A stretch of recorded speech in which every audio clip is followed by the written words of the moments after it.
Hello everyone, welcome. What is going on? It's Monday again. We're back. We're doing it. We've got a very special guest on tonight. I am indeed late. Sorry about that. Everything's been very last minute. I am late. Sorry. Rich, how dare you? Hello guys. How's it going? Sean, Washi, Gleamguard, Jed, Tintin, Niho, Rich. Hello, sausage. Oh no, not again. Accountant stuff tonight, is it? Yes. I've realised I haven't even put the thumbnail on the live stream. That is very annoying. Very annoying indeed. Damn it. I don't know if I can restart it now. Can I not restart it now? I've just spent ages making this thumbnail as well. Do you want to see the thumbnail? I thought it was quite good. Damn it. There we go, look. I thought that was pretty good. How were the free inspections today? Fantastic. Landed 4 out of 4 gutter clearing jobs, and one of them might be a roof clean, but we're not sure yet. The heating must be on. I've just got out of the shower. I'm hot. Stop the stream and start it again. Or I could just change it afterwards. Maybe. Hang on. Give me just a second. I might be able to change it right now. Sorry about this, guys. It's quite important stuff, you know. Studio. Can I do it here? Can I do it? Come on, please. Please. I think I can. Upload thumbnail. Yay! Right, sweet. We're back in business. We're back in business. Everything's fine. Don't worry about it. Done. Save. Perfect. We're good to go. Right, should we call Neil, see if he's about? I hope you've all got your questions loaded. Get rid of that. Get rid of that. We're going to be talking about all things accounting this week. Yeah, we did get the huge selfie stick out. It's quite fun. It worked. It was very effective. I haven't done it like that before, but it worked really well. Right, should we see if he's around? I might need to add him. Unless Neil, can you Neil, if you're here, can you join the general voice chat, and then I will drag you down into the invite only chat. That'd be very, very handy. If not, I'll have to like add you as a friend and stuff, and then things get a bit personal. Feels weird without music. I didn't put my music on today. Let's do Osmo action. How's everyone's week going so far? Are we all making loads of money? Or has everyone gone a bit quiet again? Hello, Pippi. Come on in. I've not seen a call. That's okay. That's okay. Bear with me a second. Bear with. Add friend. Video call.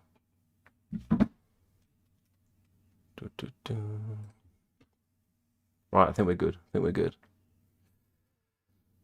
Questions about the rumour of the VAT threshold dropping to 30k.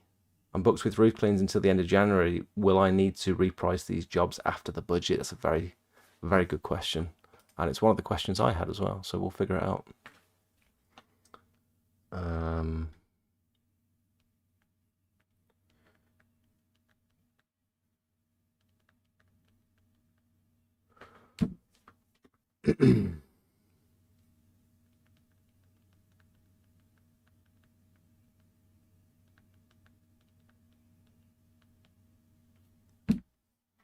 Happy Monday, Tim. Welcome. Negan, welcome. You're busy. Nice, Jay. Nice. Seems to be the guys that are doing all the social media stuff seem to be absolutely fine. And then the guys that have been doing traditional stuff seem to be the ones that are struggling.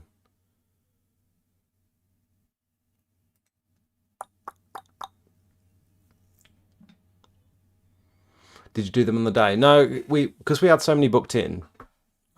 We didn't want to stop a gutter inspection and start clearing gutters, which is going to take like an hour, and then push the rest of the day behind because we had pressure washing jobs and stuff booked in as well. So here he is. Hello, matey.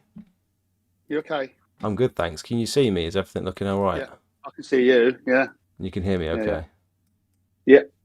Perfect. Welcome. You've been on before, haven't you? Again. Yeah. Yeah. You've had me back. It must have been too bad last time. I think it was a good one last time. I think this is well overdue as well. I think people have been asking me for ages, when's your accountant coming back on? I've got questions because there's been so much uncertainty that's sort of brewing over the last sort of 6 months or so. Do you want to just like introduce yourself, and then I think we just dive straight into the questions and stuff. Is that all right? Yeah, so I'm Neil Seeger. I'm one of the associate partners at an accountancy firm called Ormer Rutter, based in a little place called Droitwich. I've been an accountant for 18 years, and I have a portfolio of clients. I have about 1,300 clients that range anything between people that are, making sort of like a couple of £1,000 a year turnover up to people that are turning over 50 million. So anything in the meantime, really. One day we'll be there. One day. Yeah. You say 50 million? Yeah. 50 million, yeah. Damn. Yeah. So they're and you've been doing my books for like, what is it, the last 2 years now? Yeah. And yeah. Honestly, one of the best business decisions I've made. I thought I could do this myself, and I thought I don't want to pay an accountant. That just seems like I could watch a couple of YouTube videos and just sort of figure it out myself. But honestly, one chat with you, and it just like blew my mind in a good way, in that it's like I didn't realize all this was possible. And we started talking about mortgages, and it's like, oh, that comes into it as well. And it's not just, I thought it was just like, let's figure out how to save as much money on tax as possible, but there's so much more that goes into it, isn't there? Everyone wants to pay no tax until they go for a mortgage, and they go, well, so let's have a look at your books. And you go, well, I've earned 12 grand. And they go, well, you can borrow 60,000. And you go, well, I can't really buy a shed for 60 grand. Yeah. So what am I supposed to do? And the disappointing look you get from your missus when they go, so what can we buy? And you go, well, it's about 130,000. Yeah. Yeah. And you've been going for like 5 years, yeah, you've been going for like 5-10 years, and you've got virtually no history to show for it. Nothing at all. Yeah. Just literally nothing. That's one of the key things. Can you see the chat at the moment with that link that I sent? I can't see the chat at the moment. Okay. I sent you a link on Discord. Oh, sorry, on WhatsApp. Yeah, hold on, let me get it up. See if you can open that and just mute it, else you'll hear my horrible voice coming back out the other end. Yeah. I can't see the chat though. I can see both of us. Can you go into the comments or like expand the below? No. Not to worry, it doesn't matter. I can just read the questions. This is what I'm good with numbers. I'm terrible with technology. Don't worry about it. Terrible. We'll have a Q&A session instead. That'll be more fun. Yeah. You can hear your voice then as well. So I've got a few of my own questions. Yeah, okay. The majority of the people that are going to be watching tonight and over the next sort of this live stream will get re-uploaded to YouTube and it'll get a couple of thousand Yeah, views over the next however many months or whatever. But I think the majority of my audience are people are either looking to start their exterior cleaning business, they've yeah, either recently started, or they've been going for about 12 months now and they're thinking, do I need to get an accountant? Can I do it myself? yeah. What's all this talk about going digital? And it like, I think we probably Yes. start there if that's okay, because that was one of my Yeah. questions is like, what does going digital mean? So going digital, what the government have decided they want to do is bring self-assessment in line with VAT. Okay, so when I say that, I mean that we do a submission every quarter. So anyone that's filed their tax return for 24-25, so the one that finished the 5th of April 2025, if their turnover, so their income, not their profit, their income was £50,000 or more, you have to start filing your numbers every quarter with effect from April 2026. Okay, so so what will happen next year is you'll pay April, May, June. So your first submission will be June, then it will be September, then December, then March. Okay, that's your 4 quarterly submissions. Now, what you have to put in there? Well, the first year, the government aren't really too worried about the numbers they get put in that thing for the first year. So it's just a case of settle you in, see what happens. You put in your turnover, so your income, you put in your costs, and it comes to a profit figure. That's what it does. Do you pay your tax then? No. You don't pay your tax, and then what happens is you pay your tax exactly as you do now. So after the end of every 5th of April or 31st of March, whichever one you pick, 5th of April is the end of the tax year. You have until the end of the following January. So let's just take, for the sake of argument, the 5th of April 2025. You have until the end of January 2026. So the 31st of January 2026, your tax return has to be filed So that and the tax requirement, paid. the requirement hasn't changed. It's still No. submit So you it. do 5 submissions. If you're so you have your 4 quarterlies, and then you still have your March one to do. So effectively, you still have the one. So everyone will say, "Well, hold on a minute, my accountant is, or I'd like them to put some costs through that I haven't thought about." So I mean, accountants will do the quarterly submission, and I generally suggest that they do them. But if at the end of the year you sit there and you say, "Oh well, on the quarterly submissions, I didn't put some mileage through because I've used my car for quoting." Very, very common. Very, very gets missed all the time. So what do we do there? So then at the end of the year, we look at all the 4 quarterly submissions, and then we make some adjustments. So the 5th tax return, all the final submission, which is the tax return as it currently is today, is still the same. Okay. It's just as a requirement to do that, and then that's going to decrease then from 2027. The threshold is rumoured to be 30,000, and then 20,000 the year after, and then everyone will be in it by that point. So by 2028. But you still only pay once a year. Yes, well, It, twice a year. So you pay. So you pay. So if you've just started, okay. So the sake of it, your first year was up to the 5th of April or the end of March. Let's say 31st of March. It's easy. So the 31st of March, 2025. Okay. If your tax liability was £1,000 or more, then you'd have to pay in your first January. So January 2026, you have to pay 1.5 times your tax, which sounds absolutely bizarre, but the government likes to get their money in early. So your first January at that point would be £1,500, which is £1,000 for the tax year to the 31st of March 2025, plus half towards the year after. and they're predicting that Okay, half. They're predicting that yeah, you're going to you're, stay the same. or more. Right. Okay, so if you're the same or more, Dodgy. brilliant. That's But cheeky, this, isn't it? and that's the government that take the money in early, and then you'd pay again in July 2026, which means that you've already paid effectively. If your profits stay the same, the January after, you just pay 500 quid, and you just pay 500 quid Jan, July, Jan, July, Jan, July forever. Okay, that's assuming your tax liability, say £1,000. Okay, so if you were to go out of business, Yes, you're never out of pocket. They just get that money earlier than what you'd correct. expect. You've never lost it. It's just a payment on account. It's like a deposit, if you like, for the year after tax. Yeah. But this is where accountants miss it all the time. So I will always like I sit down with you, Jake, and I sit down with all my clients. We'll sit there and say, what does this year look like? Okay, because if this year is going to be more than the tax it was last year, then we'll leave the payments on the account the same. But you'll always hear of accountants. You know, accountants are heroes and villains. The year they get you a tax refund, we're an absolute hero, brilliant. The year after, when we get you a big tax bill, we're villains. But actually, what we could have done is say, well, actually, how's this year looking? And if this year is looking pretty poor compared to the year before, we say, don't worry about it. Let's reduce the payment towards next year down. But if the year after is going to be better, we say, let pay it, right? But be aware you have to pay a bit more next year. So please don't spend all your money. I always advise all my clients put 20% of whatever they earn into a savings account and it stays there. That's what I'll always do. Actually, you'll always have more tax than you would ever need. So I've got it automatically coming out now. So I've got a metal bank account, Yeah, and it's linked to free agent, and then metal will, I can set up as many little pots as I like. Matt from the Discord showed me this, and I've got a tax pot, and it automatically takes 20% into my tax perfect. of anything that comes into the account.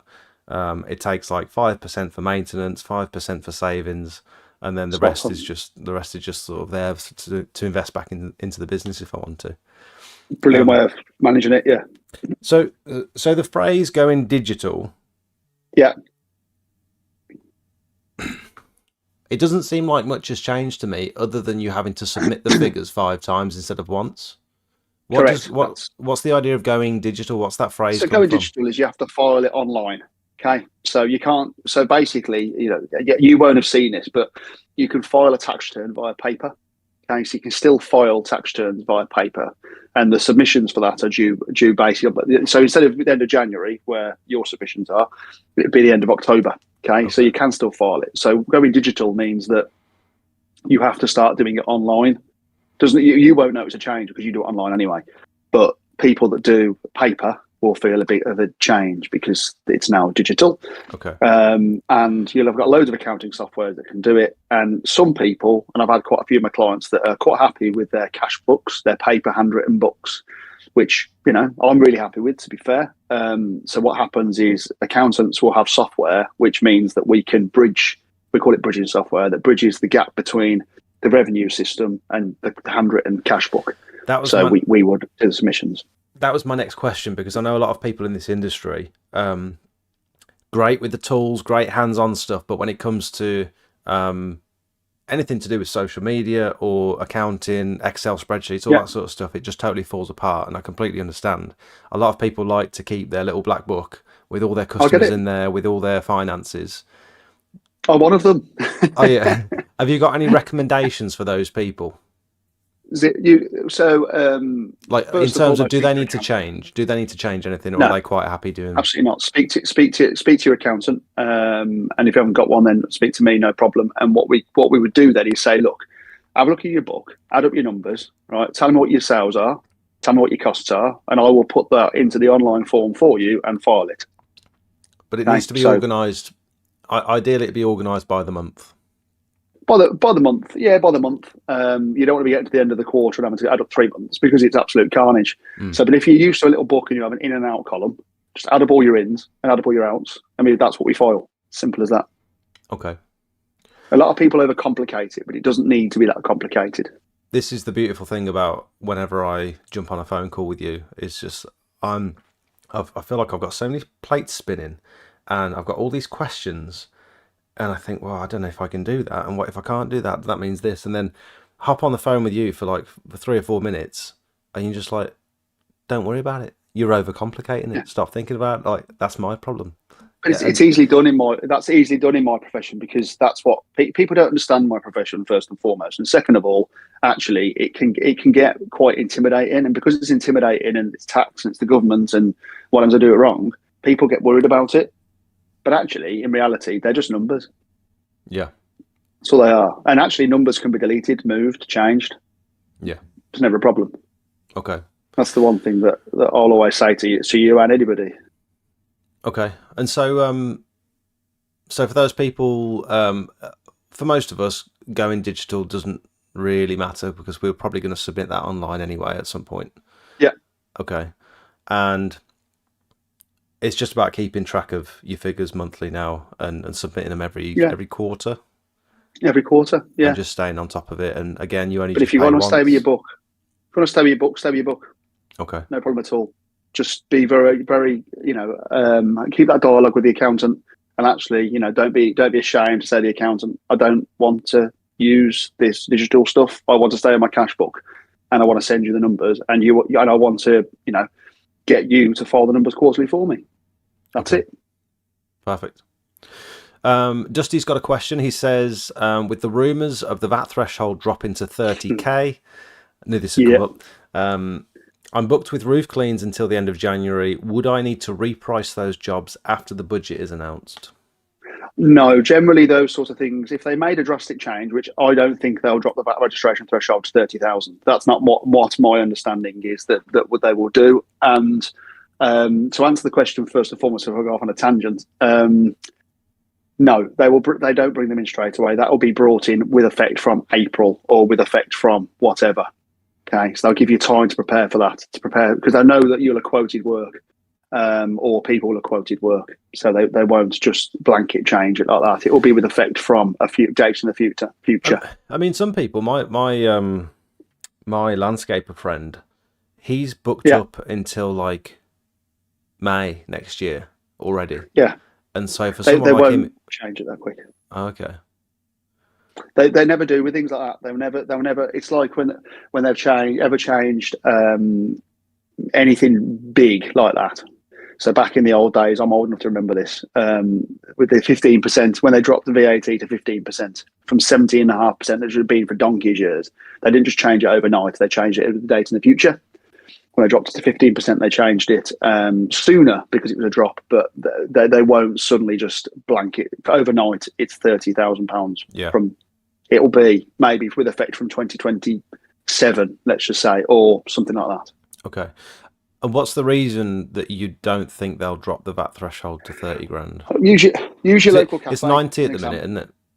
It's 90,000. So if they suddenly dropped it, right, overnight to 30,000, your local cafe that sells you a cup of coffee for £4.50, that's now a fiver. What benefit has that really given the government?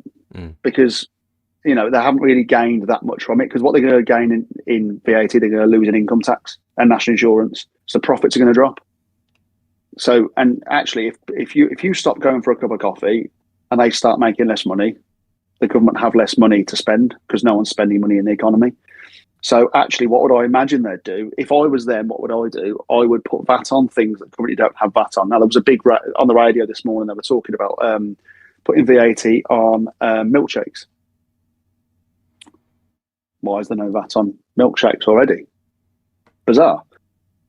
Why is there no VAT on cakes? Well, if you're going to go for a cake, if I fancy a chocolate eclair, I mean, there's other cakes available, but if I fancy a chocolate eclair, then I'm going for a chocolate eclair, whether it's got VAT on it or not. I don't really care. I'll just have it. But, certain things that haven't got VAT on at the moment, put VAT on those. Okay. But would that increase cost of living? Because we pay VAT on groceries and stuff, don't we, already? Yes, you pay VAT on groceries, yes, but there's a lot of things in the supermarket that don't have VAT on. So if you start making things that haven't got VAT on have VAT on, yes, okay, you put the price of, I don't know, it wouldn't be on this, but a potato, right? Bizarre example, but potato goes from 10p to 14p. You're not really that bothered about, going, oh, it's an extra 4p, ain't you? I mean, it's an extra 4p on your shopping bill, but, it's not drastic. Yeah, I mean, if you apply that to everything, people are already saying about how supermarkets are, almost double their prices over the last couple of years and stuff. So yes, I suppose across the whole shop, it would make a difference. But it would make a difference. But it affects everybody. But you have a choice whether you pay that or not. If you don't want to buy a potato for 14p, you don't buy a potato. Yeah. I mean, bizarre example. There's many other things to use, but it's just the first thing. I don't know why a potato comes in my head, but it did. And there's loads of things like that. So actually, but it affects everybody. And would you say that if they were to do that, to drop it to 30 grand, would it have a negative impact? I'm trying to think it through, and actually, would it have, if everyone's in the same boat, would it have a negative impact on small businesses if everyone's in the same boat? Would we see more people go out of business? Do you think? You would, wouldn't you? Because there's only a certain price you can charge for yes, okay, if everybody was in the same boat, but if all of a sudden Let's take our Yeah, industry. Let's take window cleaning, I yeah, suppose. yeah. 15 quid a house every 6 weeks. So that goes to 18 quid. What do people do when they go? I'm going to make it 8 weeks, not 6 weeks anymore, Oh yeah. and they So bump it that on longer. so they might continue with the service, but delay. Correct. It's like when you have if it's like your hairdressers, isn't it? I mean, it's a fine one for me to talk about hair, but if you have a hair if you go to the hairdressers, I wouldn't know this, but if you do go to the hairdressers and suddenly the price goes up, or I mean, I speak to hairdressers all the time and barbers, and people just push it down the line. They just, instead of having 6 weeks, have 8 weeks, and all of a sudden, yeah. And also the other thing is they suddenly drop the VAT threshold to 30 grand. What do? Work less. If you don't, if I'm going to lose 20% of my profit anyway, I'll just work less. There's not an incentive there to want to go out and try and make more money, is there? I suppose. Correct. What Yeah, about if correct. you're already paying? If you're already VAT registered, does this affect you? Not at all. Right. Because all that happens is you're already VAT registered. So if you had to register at 90,000 anyway, you're going to have to be registered at 30. You just stay as you are. So it's only affecting small business, probably Correct. small/new businesses, isn't it? Yeah, correct. Because 30 grand in the grand scheme of things, what in a turnover number? Forget the profit. In a turnover number, that's not a great massive turnover that's going to take you years and years and years to get. 90 grand is, and that's a lot of stuff. But 30 grand, isn't that much really. So I can't imagine them tweaking the VAT threshold. Mm. I'll be surprised if they tweak that, because they've not long put it up, and in their manifesto, it isn't. I mean, it's not a political podcast at all. But you know what I'm saying. It's not in there. It wouldn't be in their interest to do that, in my opinion. Obviously, right.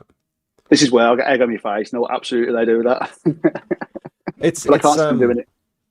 It's hard to know, isn't it? Because we've also got this. I don't follow the news. I don't watch TV. I literally only watch YouTube and Netflix. So I am totally ignorant to everything else that's going on in the world, and I quite like it that way, to be honest. But we've got apparently a budget coming up. What does that mean? So that's where they'll start reviewing any changes. It's national insurance, any changes they're going to make to the tax system, basically, all the government spending. Okay, that's all they're looking to change. So that's all they announce in that, really. So if they're looking to spend more money in schools, they'll talk about it there. They'll just slash NHS jobs, they'll talk about it in there. If anything like that, or if they're looking to put income tax up, which we know they're not, those sort of things. And so the budget is when we're going to find out whether they're going to make these crazy changes. Yeah. And do you know if they are, the date of that budget? It's 26th of November. Okay, so it's like around the corner. I think it's 26th of November. Yeah. Okay. And we had a chat on the phone the other day about mortgages and stuff. Yes. And it was kind of like let's not make any decisions or do anything drastic until we figure out what the budget says. What they're doing. Yeah. Yeah. And is there anything that for the average person they would need to change? What does it mean for a new business if they do decide to drop that VAT threshold? So if they drop that VAT threshold, then we start looking at how the business is structured. Are you a limited company? Are you a sole trader? Is there a way that your business can be split up to utilise any potential VAT thresholds? So not artificial segregations. What I mean by that is, if you said you were cleaning gutters and you were cleaning driveways, in reality that's still external cleaning. So it's if we were to segregate those, then it's artificial. Can we talk about mine? Do you think it's worth mentioning that? Is that okay? Yeah, we can talk about yours. Yeah. So the way we've got mine split up is we've almost kind of got Smelts Pressure Washing, the exterior cleaning company or business, and then we've got Smelt kind of media, where I've got income that's coming from YouTube, TikTok, Facebook, sponsorships, all that sort of stuff.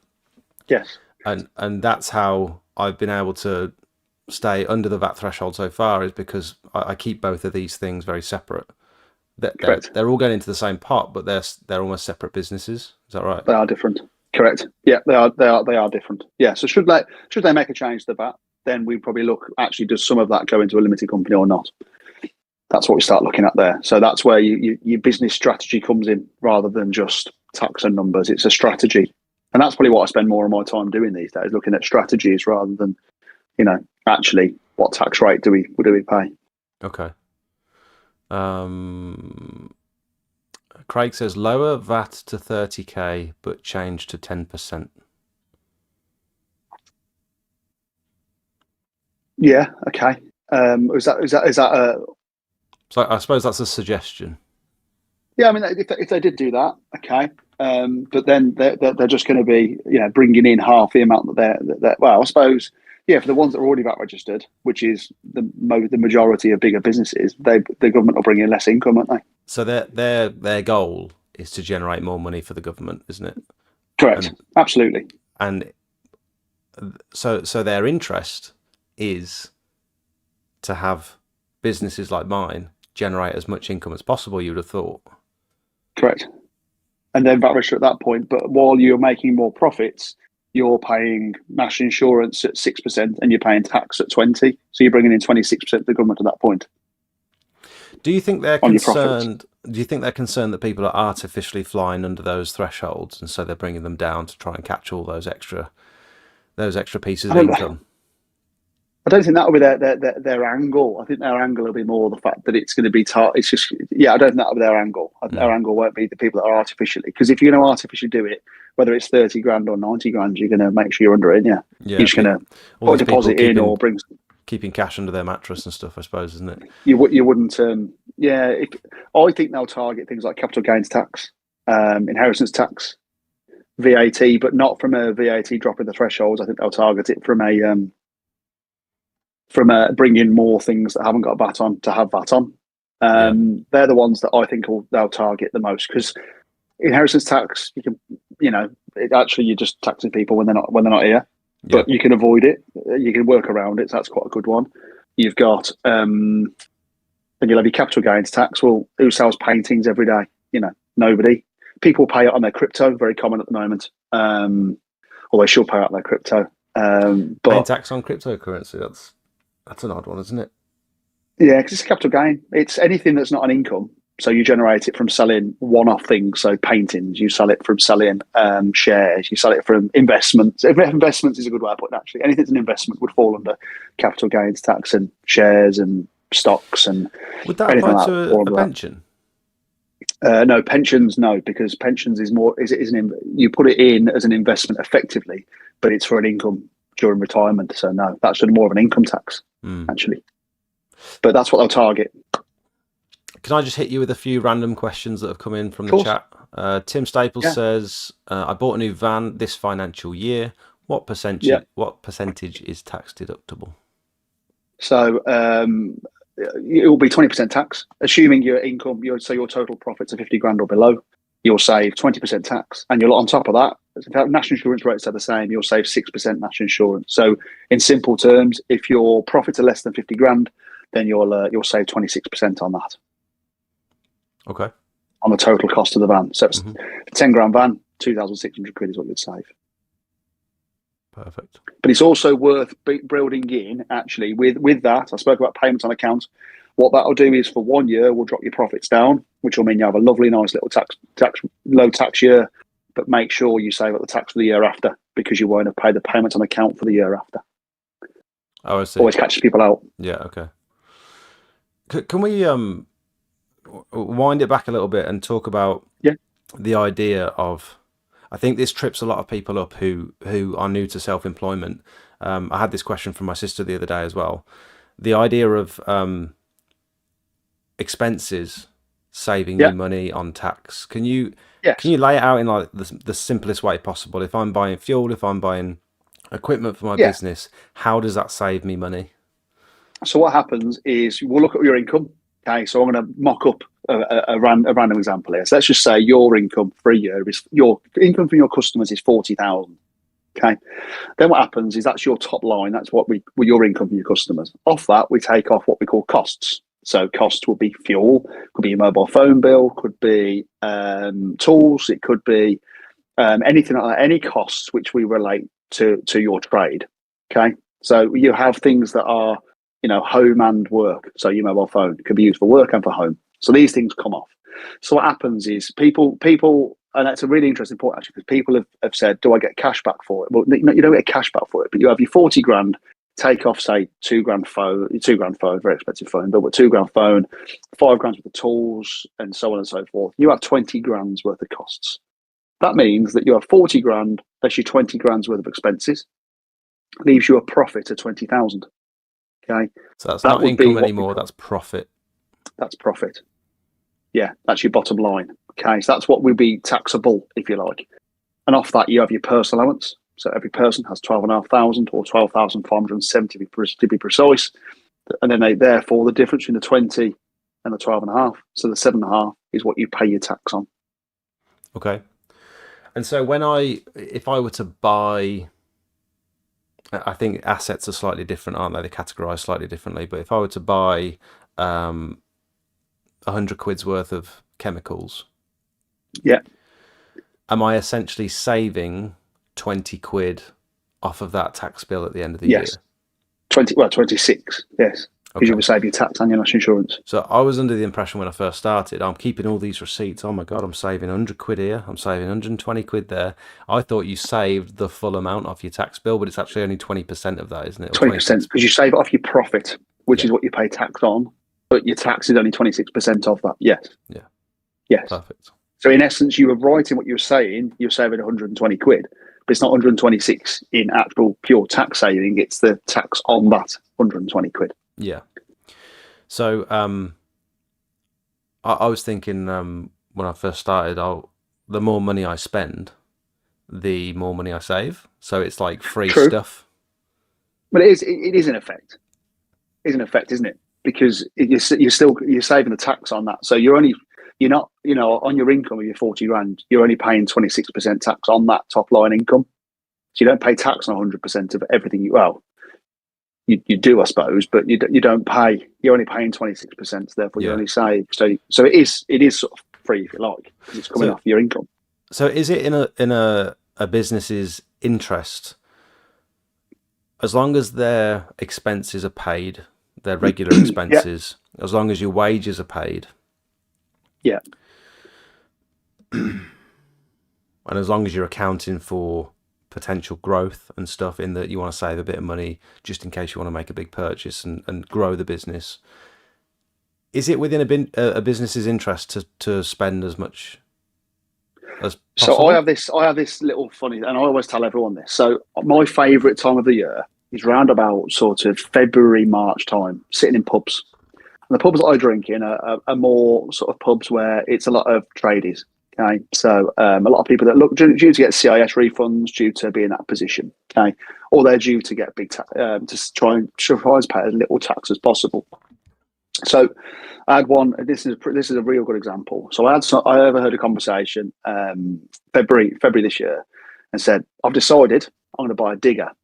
Okay, I'm looking at this bloke. I'm thinking, you don't need a digger. So I asked him what he did. He's a carpenter. But why on earth does a carpenter need a digger? So I said, mate, well, tell me. I said, what are you buying a digger for? He says, well, I spoke to my accountant. My accountant told me to buy something big. I said, right, okay. I said, why you bought something big? And I said, what sort of profit you making? He was like, 30 grand. I said, right, okay. So well, how much is your digger? He says, 20 grand. It's a big digger. And I was like, £20,000 on a digger. I said, why have you spent that? He said, because I have to pay the tax man. I said, well, yeah, okay. I said, but you're paying 20,000. He said, yeah. I said, but you're only going to save 26% tax on that. So you spent 20 grand to save yourself what, 5? Yeah, but I have to pay the government 5 grand. I said, but you don't need a digger. He said, no, I'll just park on the drive. and I think that sort of probably explains, yes, okay, spend the money, but only spend the money you need to spend. So if you need a new pressure washer, absolutely crack on because you need it for your trade. But don't spend 20 grand to save 26%. Yeah. Because you are actually 74% out of pocket at that moment in time. So don't flush money down the toilet and just not give it to the tax man. But yeah, that's a common thing, isn't it? I'd rather do this than see it go to the tax man, sort of thing. But you're still 74% out of pocket. Yeah. And when you think about it that way, you think, well, actually, would I give, if I billed you 20 grand for your accounts, would you think Neil's expensive, or would you think Neil, no, I'm going to pay Neil that because I'd have to pay 26% of that to the tax man. I'm got to be careful of my answer here, just in case you change your prices next year. But you wouldn't, would you? I If get the I suddenly point. build you 20 Yeah. grand, you're thinking, but you go and buy a digger. Is it in an accountant's interest to be more expensive so that you can write it off? Because your accountant's fees are tax deductible, aren't they? Correct. Absolutely. Ah, yes, So of could your course. You got it. accountant turn around and say, "I'm charging you a lot because it's going to save you in the long run," sort of thing? But you're only saving 26%. Yeah, yeah, And when you look at anything like that, so when anyone ever thinks I've got a lump of money in the bank at the end of the year, just think I'm only going to save 26% tax on it. Is it worth doing that? And if right. you need it, crack on. If you're going to use it, absolutely crack on. But if you're not going to, don't use it just so you don't have to pay 26% to the government. And what's the negative impact of artificially inflating your expenses? Is there anything negative that can come of that? Like if you're Yeah. frequently making big purchases, yes, they're for the business, but you probably didn't need it realistically. Well, no, as long as you got an invoice for it, no, not a problem at all. That's fine. As long as you have an invoice to say you bought it. But if you were to artificially and you hadn't purchased those things to put through, No, then sorry. obviously, I yeah, mean, you didn't artificially purchase stuff. You definitely you purchased genuinely it. purchased it. Yeah. Yeah, okay. Is Yeah, there so any no, negative absolutely fine. impact to running up those bills? No, apart from the fact that obviously, from a mortgage point of view, you'd have less profit, so be able to borrow less. But from a tax point of view, and purely a tax point of view, no, there isn't a negative at all because the government might look into your books, but if they look into your books, you got a receipt for it. Fine. I suppose the only thing that could, yeah, like you said, mortgage, you won't be able to borrow as much because you look like you don't make as much profit as you actually Correct. do. Correct. Or if you were to put yourself in a position where you're going to sell this business, it looks less valuable, I suppose. Or No, if you your expenses look higher, maybe. yeah, your expenses look higher, your profit looks, but assets are treated differently. Okay, so therefore, when we look at a set of accounts, and this gets a little bit complicated, but when you look for a mortgage, you have to provide what we call an SA 302. Okay, so in English terms, that's a P60 for a self-employed person. Okay, so it just shows your profit at the end of the year. But when we're looking at assets, they're categorised differently. So your SA 302 might be lower. So on the surface of it, you've only made 12 grand. But actually, when you break your numbers down, you've actually made a profit of 50 and you've spent, the difference on assets. So that's Yeah. different. And then what will happen is the accountant then writes a letter to the mortgage company and says, oh, profits are down because you bought all this. Makes sense. Right. Okay. Okay. Okay. So if your accountant writes that letter, there's a way of Yeah. still getting that mortgage that you want Yeah. while still Yeah. purchasing those assets. Yeah, Because absolutely. Yeah. that was something that I didn't quite understand when you were sorting my books out. Things like a van, things Yeah. like a big purchase, like a big one-off purchase that really you should only be making once or twice every 5 years, like a new Yeah. pressure washer, for example. Yeah. That gets sorted differently. Am I still saving Yeah, yeah, yeah, 20% yeah, on that yeah. or Absolutely, you are. Yeah. So in the world of tax, it makes no difference whether it's a van, whether it's a pressure washer, whether it's some chemicals, whichever. It comes off your profit. Okay. But in the world of tax returns, when we're talking mortgages, we can categorise it. So what we call it is expenses and capital assets, really. okay? So you have normal trading expenses and capital allowances. In the world of tax, they mean the same thing. They come Okay. off your profit. You set the tax. But in the world of accountancy, we treat it a little bit differently. Okay. Right. Thank you. Um, Craig is the local. You know the class clown. I can only describe him as the class clown. I have a question. What's the best way to avoid tax and not get caught? Yeah, we'll skip that one. Jed says, "How does your integration as an accountant work? What's the workflow from Jake's perspective? Do you connect with Jake's software of choice?" This is a good question because a lot of people don't Yeah. know this sort of stuff. Yeah. What's Yeah. our relationship? What do I have to do for you? What do you have to do for me? Sort of thing. So Jake keeps his own books. So you look after the bookkeeping, if you like. Yeah, you look after your own books. You upload your receipts. Yeah, and by that, all it is stick it all on a spreadsheet. My income, Yeah. my expenses, and I just get a figure at the end, and I don't really do anything other than that. And that's it. So what happens with that then is Jake's completed it. So we get to the end of March, and Jake will send me that spreadsheet, okay, which will detail his income and his expenses. Okay, so I will then go through that income and the expenses and add in some reasonable adjustments that we can make to that. Okay, so a common one, which is really common, is a thing called use of home as office. Okay, which basically means that we give a tax adjustment for Jake doing his books at home and running his business from his house.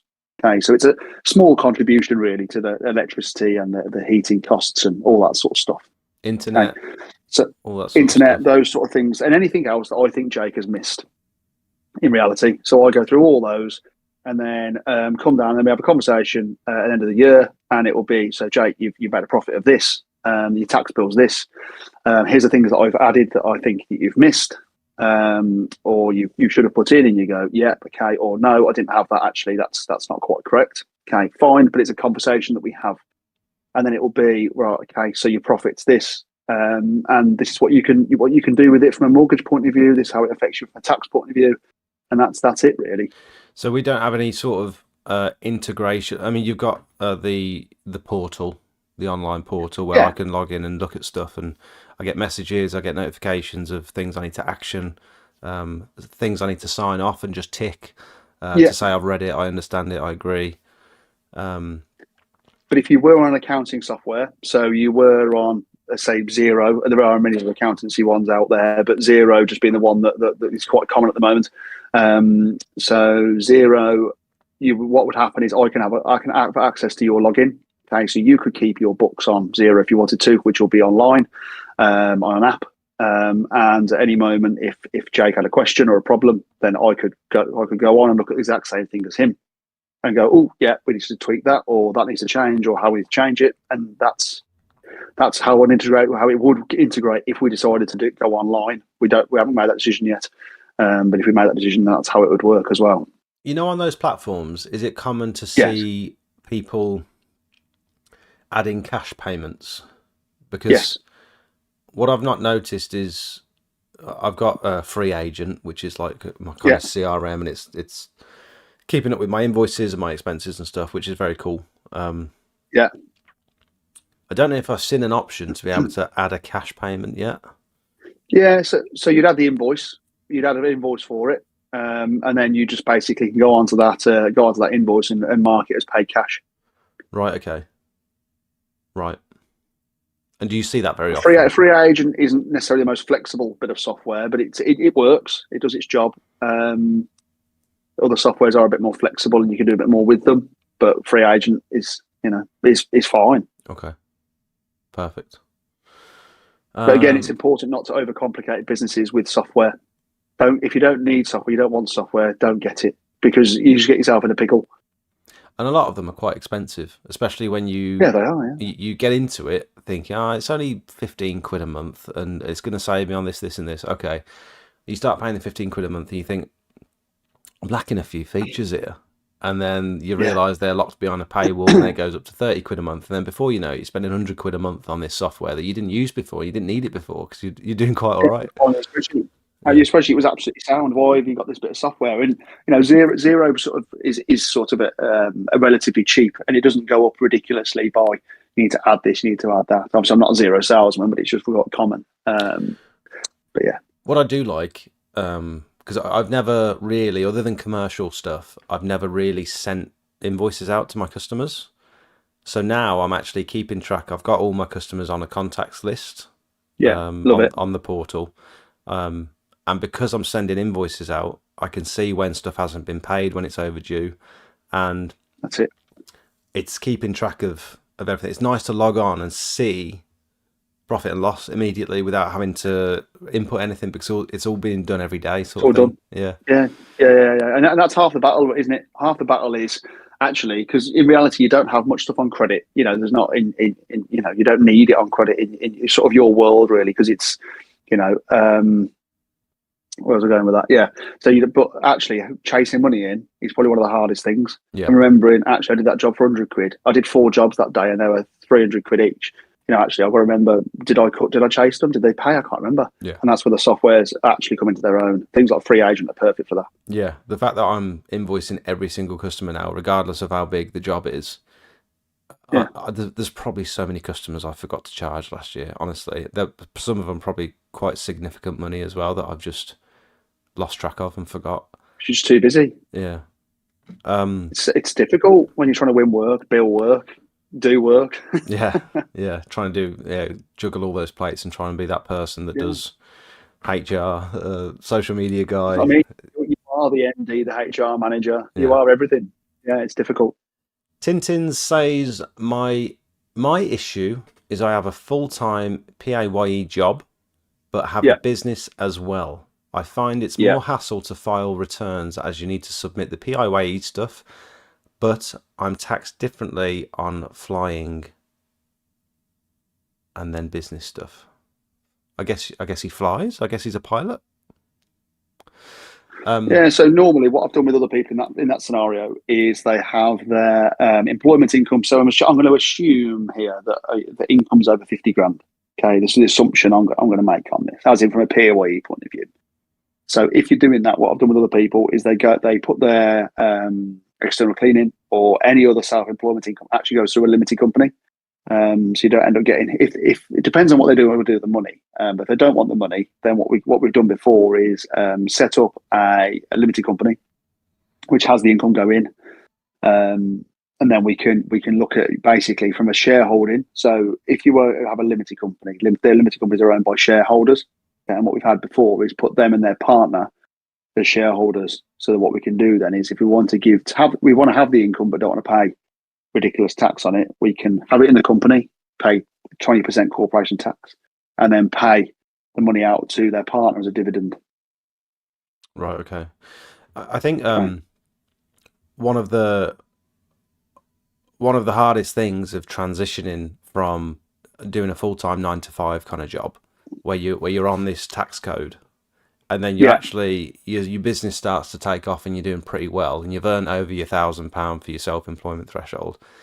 Like, yeah. am I paying too much tax? Am I paying too little tax? Like, does it equal itself out, or are they going to miss it? And there's a lot of confusion around. I'm on a tax code over here, but I'm also filing my self-assessment over here. Yeah, yeah, and it's that's quite a good conversation to have with an accountant. So actually, I've had a conversation with a few people actually, and it's actually let's break it down. Let's have a look how much your employment is. Your employment ultimately, whatever tax you're paying is tax you're paying. That's sort of PAYE and that's PAYE for you. It wouldn't always be the same. So relieve that with it is. But actually, what else are you income and what else are you earning and how much is it, and what can we do with that? And that's where again comes back to strategy. Yeah. So it's all about the But sort that's of different for every case. position in the business and Hmm. how it looks from the outside. Yeah. What does your partner do? What does your partner not do? Does your partner work? Does your partner not work? If your hmm partner doesn't work, then what can we do from that point of view? Yeah. I just signed up with Neil. Oh, Chris, well done. I don't know how you've done Oh, that while he's been sat here, but how do they do that? Can they do yeah. that? Just send an email? Not when we're Oh, sat here. sorry, no. Chris has probably been in touch over the last. I think. Yeah, I think Chris has. Yeah, yeah, yeah, Chris yeah. Brooks. I Yeah. was thinking, I haven't signed it while I'm on the phone. Yeah. I'm good, but I'm not that good. Yeah. Hi, Liam. Welcome.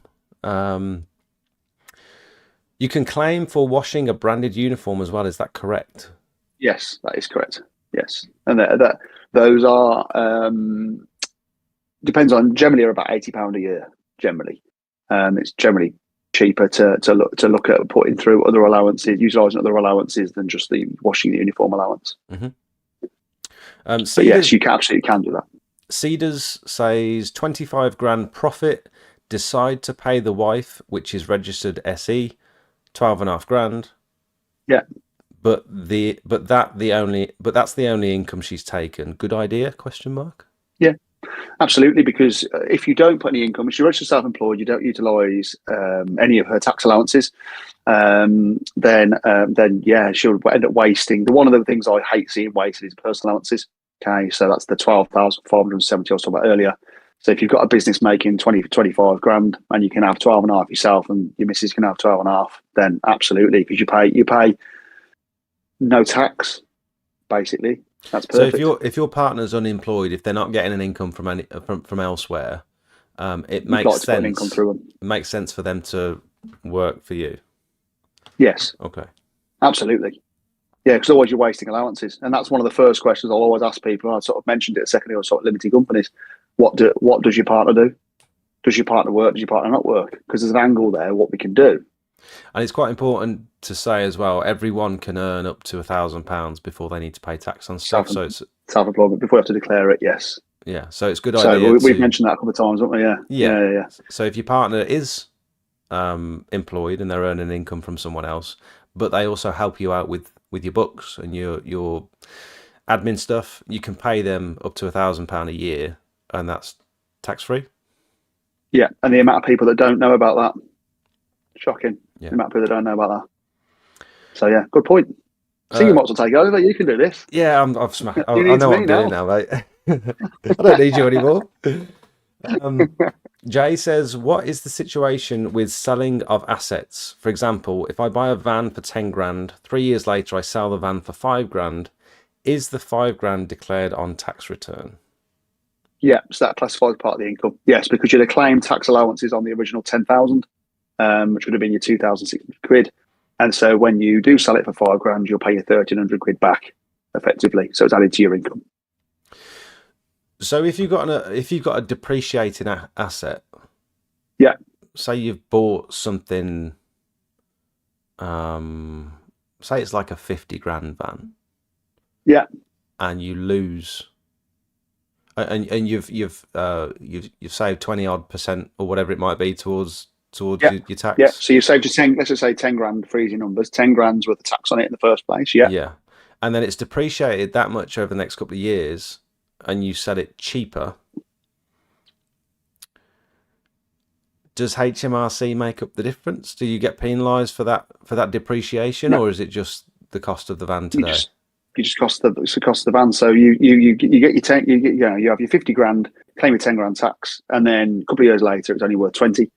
Then effectively you will sell or dispose of that van. You might part exit or whatever, but you've sold it for 20 grand. You'll pay 4 grand tax on that 20 Okay. grand. So it's all So relative. It you doesn't actually only, matter. yeah. So it'll cost you 40 in reality after the tax, Yeah. and you'd have sold it for your 16. Okay. Perfect. Thank you. You have to provide evidence that your wife is working. Not sure what you're referring to there, Craig. Oh, do you have to provide evidence? So yeah. So do you have to take a photo of them sat in the office chair? No, in reality, they're not going to ask for total proof. So I mean, it's going to be actually, is that justifiable for that position?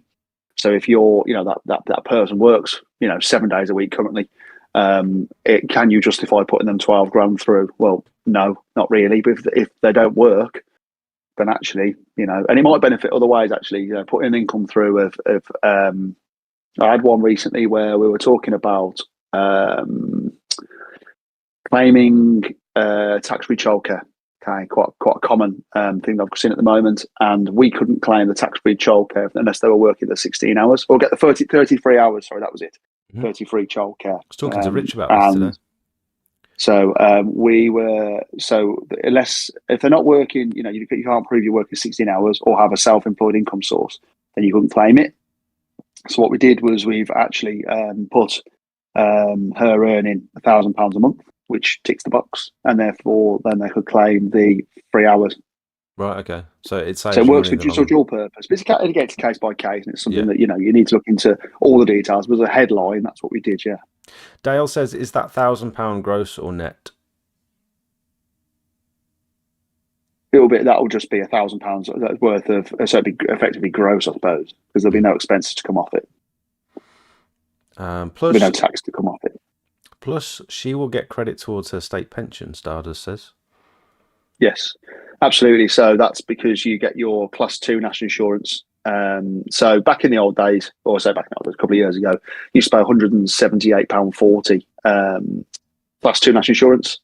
So if your income is say 12,500, then you would have your I think it's over 6,500 now. If you have income above that, then you'll get your automatic class 2 stamp, which will be your contribution towards your state pension. Yes. Okay. You just mentioned national insurance. I was always under the impression that it was 20% tax plus Yeah, 8% national insurance, is it? 6% now. It used to be 9 last Okay. year, and now it's 6. But yeah, it might change again, so who knows? But yeah. And so should people be putting away 26% of all their earnings or just 20? No, because you have your expenses to come off. So that's why 20% is an easy number to stick to. And you'll always have expenses to come off. So 20% will always cover. And you always got your personal allowance as well, which will always kick in. Okay. Are there any other you've been doing your own podcast recently, haven't you? And you're talking about Yeah. your common myths and like misconceptions and stuff. Yeah. Is there any that you think would apply to our industry, our sort of the exterior cleaning industry, that a lot of people either have missed, they haven't thought of, or that's like a myth that you think that you think a lot of people in the chat would benefit from knowing? Sorry, putting you on the spot. Trying to think of the most recent myths.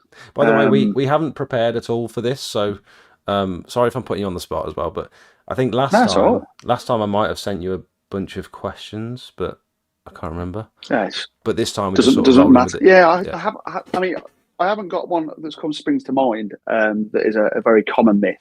I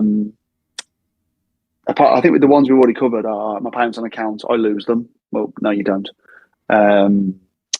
It's things like that have. Yeah. Okay. How do your personal expenses count? That's a good question. So when you've got dual purpose, so this is an interesting point. So I said to somebody the other day that the revenue don't care what you actually spend. Okay, they don't actually care what you spend your money on. They care why you spend it. So when we're talking about dual purpose costs, if you went out and bought a Rolex, okay, that is a personal cost. Whether you wear it to work or not, you are not going to get tax relief on a Rolex. But if you've got a dual purpose, say, like, let's just say there's like an Apple Watch, okay, very, very common at the moment. Other ones are available, obviously, but if you've got an Apple Watch, and obviously when you're working, you're up on a roof, your last thing you want to be doing is go to your back pocket to go get your phone out to answer a phone call. So you've got your watch, you can answer it on your watch. So that's a dual purpose cost, isn't it? Because it's a watch that you're using on the roof, and also it's something you use for your personal life as well. So it's a dual purpose. Your mobile phone is a dual purpose cost because you have personal life on it, you also have work life on it. Not many people, some people have work phones, some people don't. It's a dual purpose cost. So there's 3 types of cost in my world. So there's the ones where you've gone out and bought your work uniform. Okay, so like your vest, you do not wear that vest out clubbing. Okay, it is not something you might do, but it's not something you bought for the purpose. The gym this evening. Yeah, there you go. But you don't necessarily, you bought it for the purpose of work. Okay, your pressure washer, you didn't buy it for leisure, you bought it for your work. Those are 100% business costs. You got the middle ones like your mobile phone, your Apple Watch. They're dual purpose costs. So they can be personal and they can be business. Then you've got your holidays, your trip to Dubai, the Bahamas, whatever. That is absolutely not going to be allowable for tax. But the other 2, absolutely. So I always say to people, look, if you're going to spend it, mark it down your spreadsheet or on your system. At least let's have a conversation about it rather than dismiss it yourself. So I think the word you used when we were talking about this last time is if they were to investigate, is it reasonable for us to say Correct. that 30% of your internet bill goes towards work? I think that's reasonable. Correct. Probably more than that. Absolutely, yeah. Can you justify it? And if you can't justify it, absolutely don't put it through. If you can justify it, there's an argument there, do it. Yeah. And when it comes to being investigating and stuff like that, I think before it was like, last time we spoke, is it 7 years of receipts you need to keep to prove that you've made these purchases? You should keep 7 years. That's the rule. Yes, you should be keeping 7 years worth of information. Yes. And if something did come up on your tax return and HMRC decided this looks a bit dodgy, what's sort of the next steps? Have you ever had anyone that's been like investigated and stuff? Not that I've I've got anything to hide. Yeah. I'm curious because I've never. No, yeah. They're becoming more like desktop inspections now. So what they'll do is they'll send you, if they think something wrong. Now the government have got quite good. They send you, or HMRC have got quite good. They send you a nudge letter and say, "Oh, we've noticed that you have, or if you have, now is the time to come forward, sort of thing. So we had a big push recently about people selling properties. Okay, people selling properties they've rented out. Very big push. We used to be called the Let Property campaign. So they'd send you a little nudge letter and say, "We think you've sold a property. Could you pay tax?" And if you ignore it, then they'll just send you another one. If you ignore that, then they go, "Well, we'll come in for you." Okay, so if your tax return is, as long as your tax return supports your lifestyle, then you're going to be there. You shouldn't be on their radar. They do some compliance ones, but if you live in a £6 million house and your tax return shows 12 grand, you're probably going to be coming for you. Mm-hmm. So the things that they can prove is they can prove what car you drive because the DVLA. They can prove where you live because of the land registry. They can prove what holidays you go on via the passports. So if you go on extravagant holidays, you've got a really nice car and you've got a really nice house, and your tax return shows a very small amount, Don't add up. chances are they're going to be investigating for you. You're being provocative, really. Are they nasty?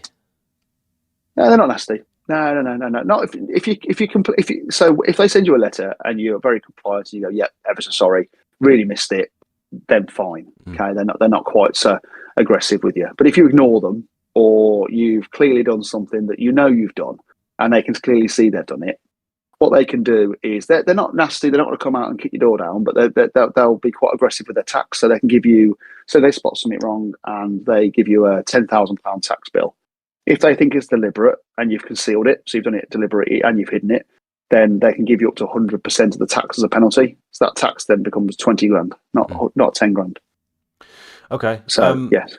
And so I think I'm right in saying that when you become a limited company, there's something with regards to like limited liability if things were to go wrong, or if someone was to get injured, or if something gets broken.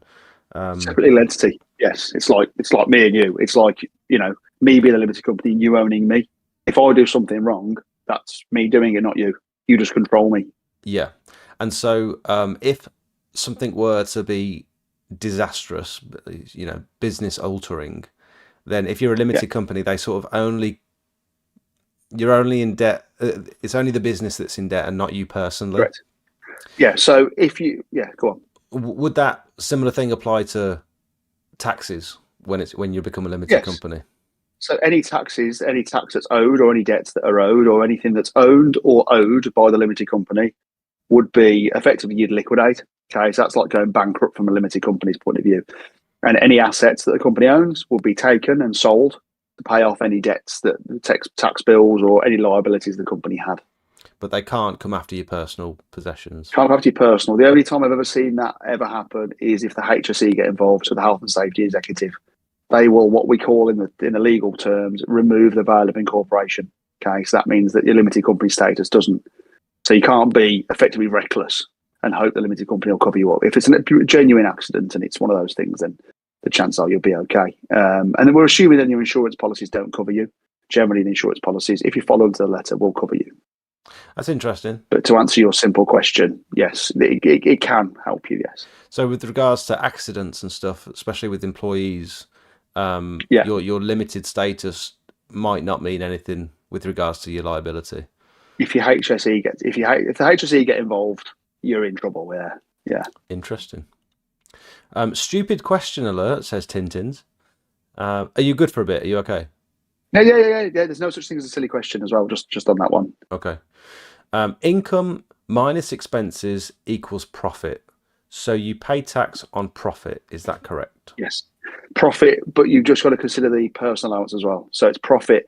If you haven't got an employment or other income, then it'd be profit less personal allowance, which is your 12.5 grand. Then you pay tax on that. Right. Perfect. Smout doing a live stream and not preparing. Never. How dare you, Craig? How dare you? Craig says, if I make 32.5 grand profit, is it worth putting 20 grand into an ISA? So then my profit is only 12.5 grand. No. Nope. As the 20 grand is tax free, right? The 20 grand. So to break that down, so no, because you pay tax on your profit. Okay. And then what you'd be doing is investing your profit. You don't save tax on investments. In an ISA, what you're doing is saving tax. You don't pay tax on the interest. You don't save tax on contributing it to the ISA. Cool. Oh, Good question. Tracy says, what about a massage? Is that tax deductible? Good question. Very, very, very much of a very, Rich very Rich good, would like to know interesting the answer question. to this one. Yeah. Oh, I'd love to say yes, I would, but what has that? How does that benefit the business? Yes, I can. And the argument's going to be, well, I'm the person generating the income, so therefore it should be me. But in reality, no, that's not going to. You wouldn't be able to save tax on massages, no. Mm. So like I, if I've got a bad back and I'm doing roofs all day and it's a result of doing roofs all day and I need to keep being able to do roofs all day. I can't medical bills and stuff, massages, none it's of that's they're gonna. not. No, they're not. They're not. They're not. They're not. I mean, yes, okay. The argument going back to me saying put the cost through. Yes, okay. The argument would be, well, I couldn't do my job. Okay, but actually, you could pay someone else to do it. Yeah. Yeah. You could send a substitute if you can't do it. Yeah, I know, but then you'd save tax on sending substitutes. I know, bonkers, but I yeah, suppose massages, no. your physical situation is no concern of HMRC, is it? I suppose. Which is ridiculous, but yes, I'd love to say yes, and I get that asked all the time. Can I put Mm. massage through? I'd love to. If you can, I definitely would put it through, but Yeah. I can't put it through.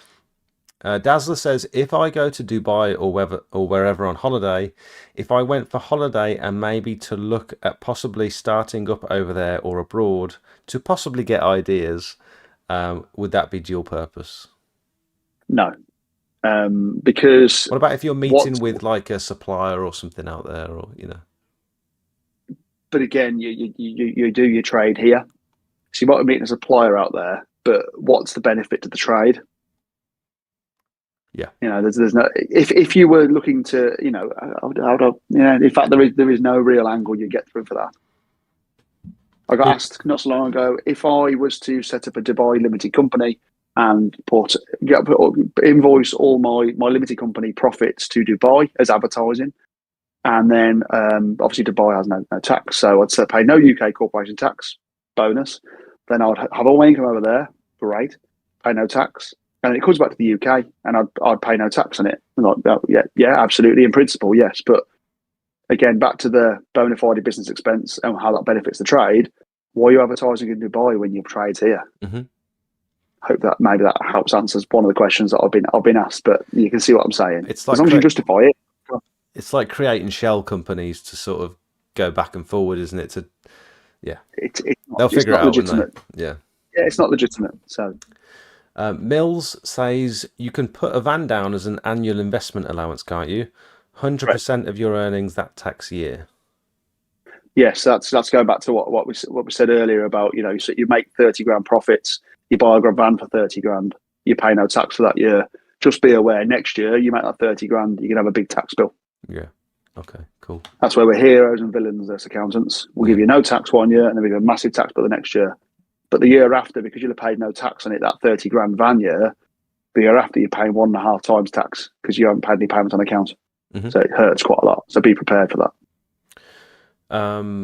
Matt, don't worry about it, mate. Thank you. The chat's sort of going slow enough where I can sort of manage it tonight. Normally, Matt would be in here taking all the questions and deleting the ones that have been asked multiple times, and we'll present them sort of midway through. But I think we're okay tonight. Thank you.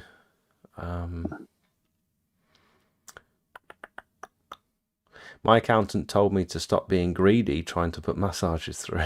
Okay. What about At least the accountants are on a similar page, but I didn't Yeah. say greedy. Gym and sauna for recovery?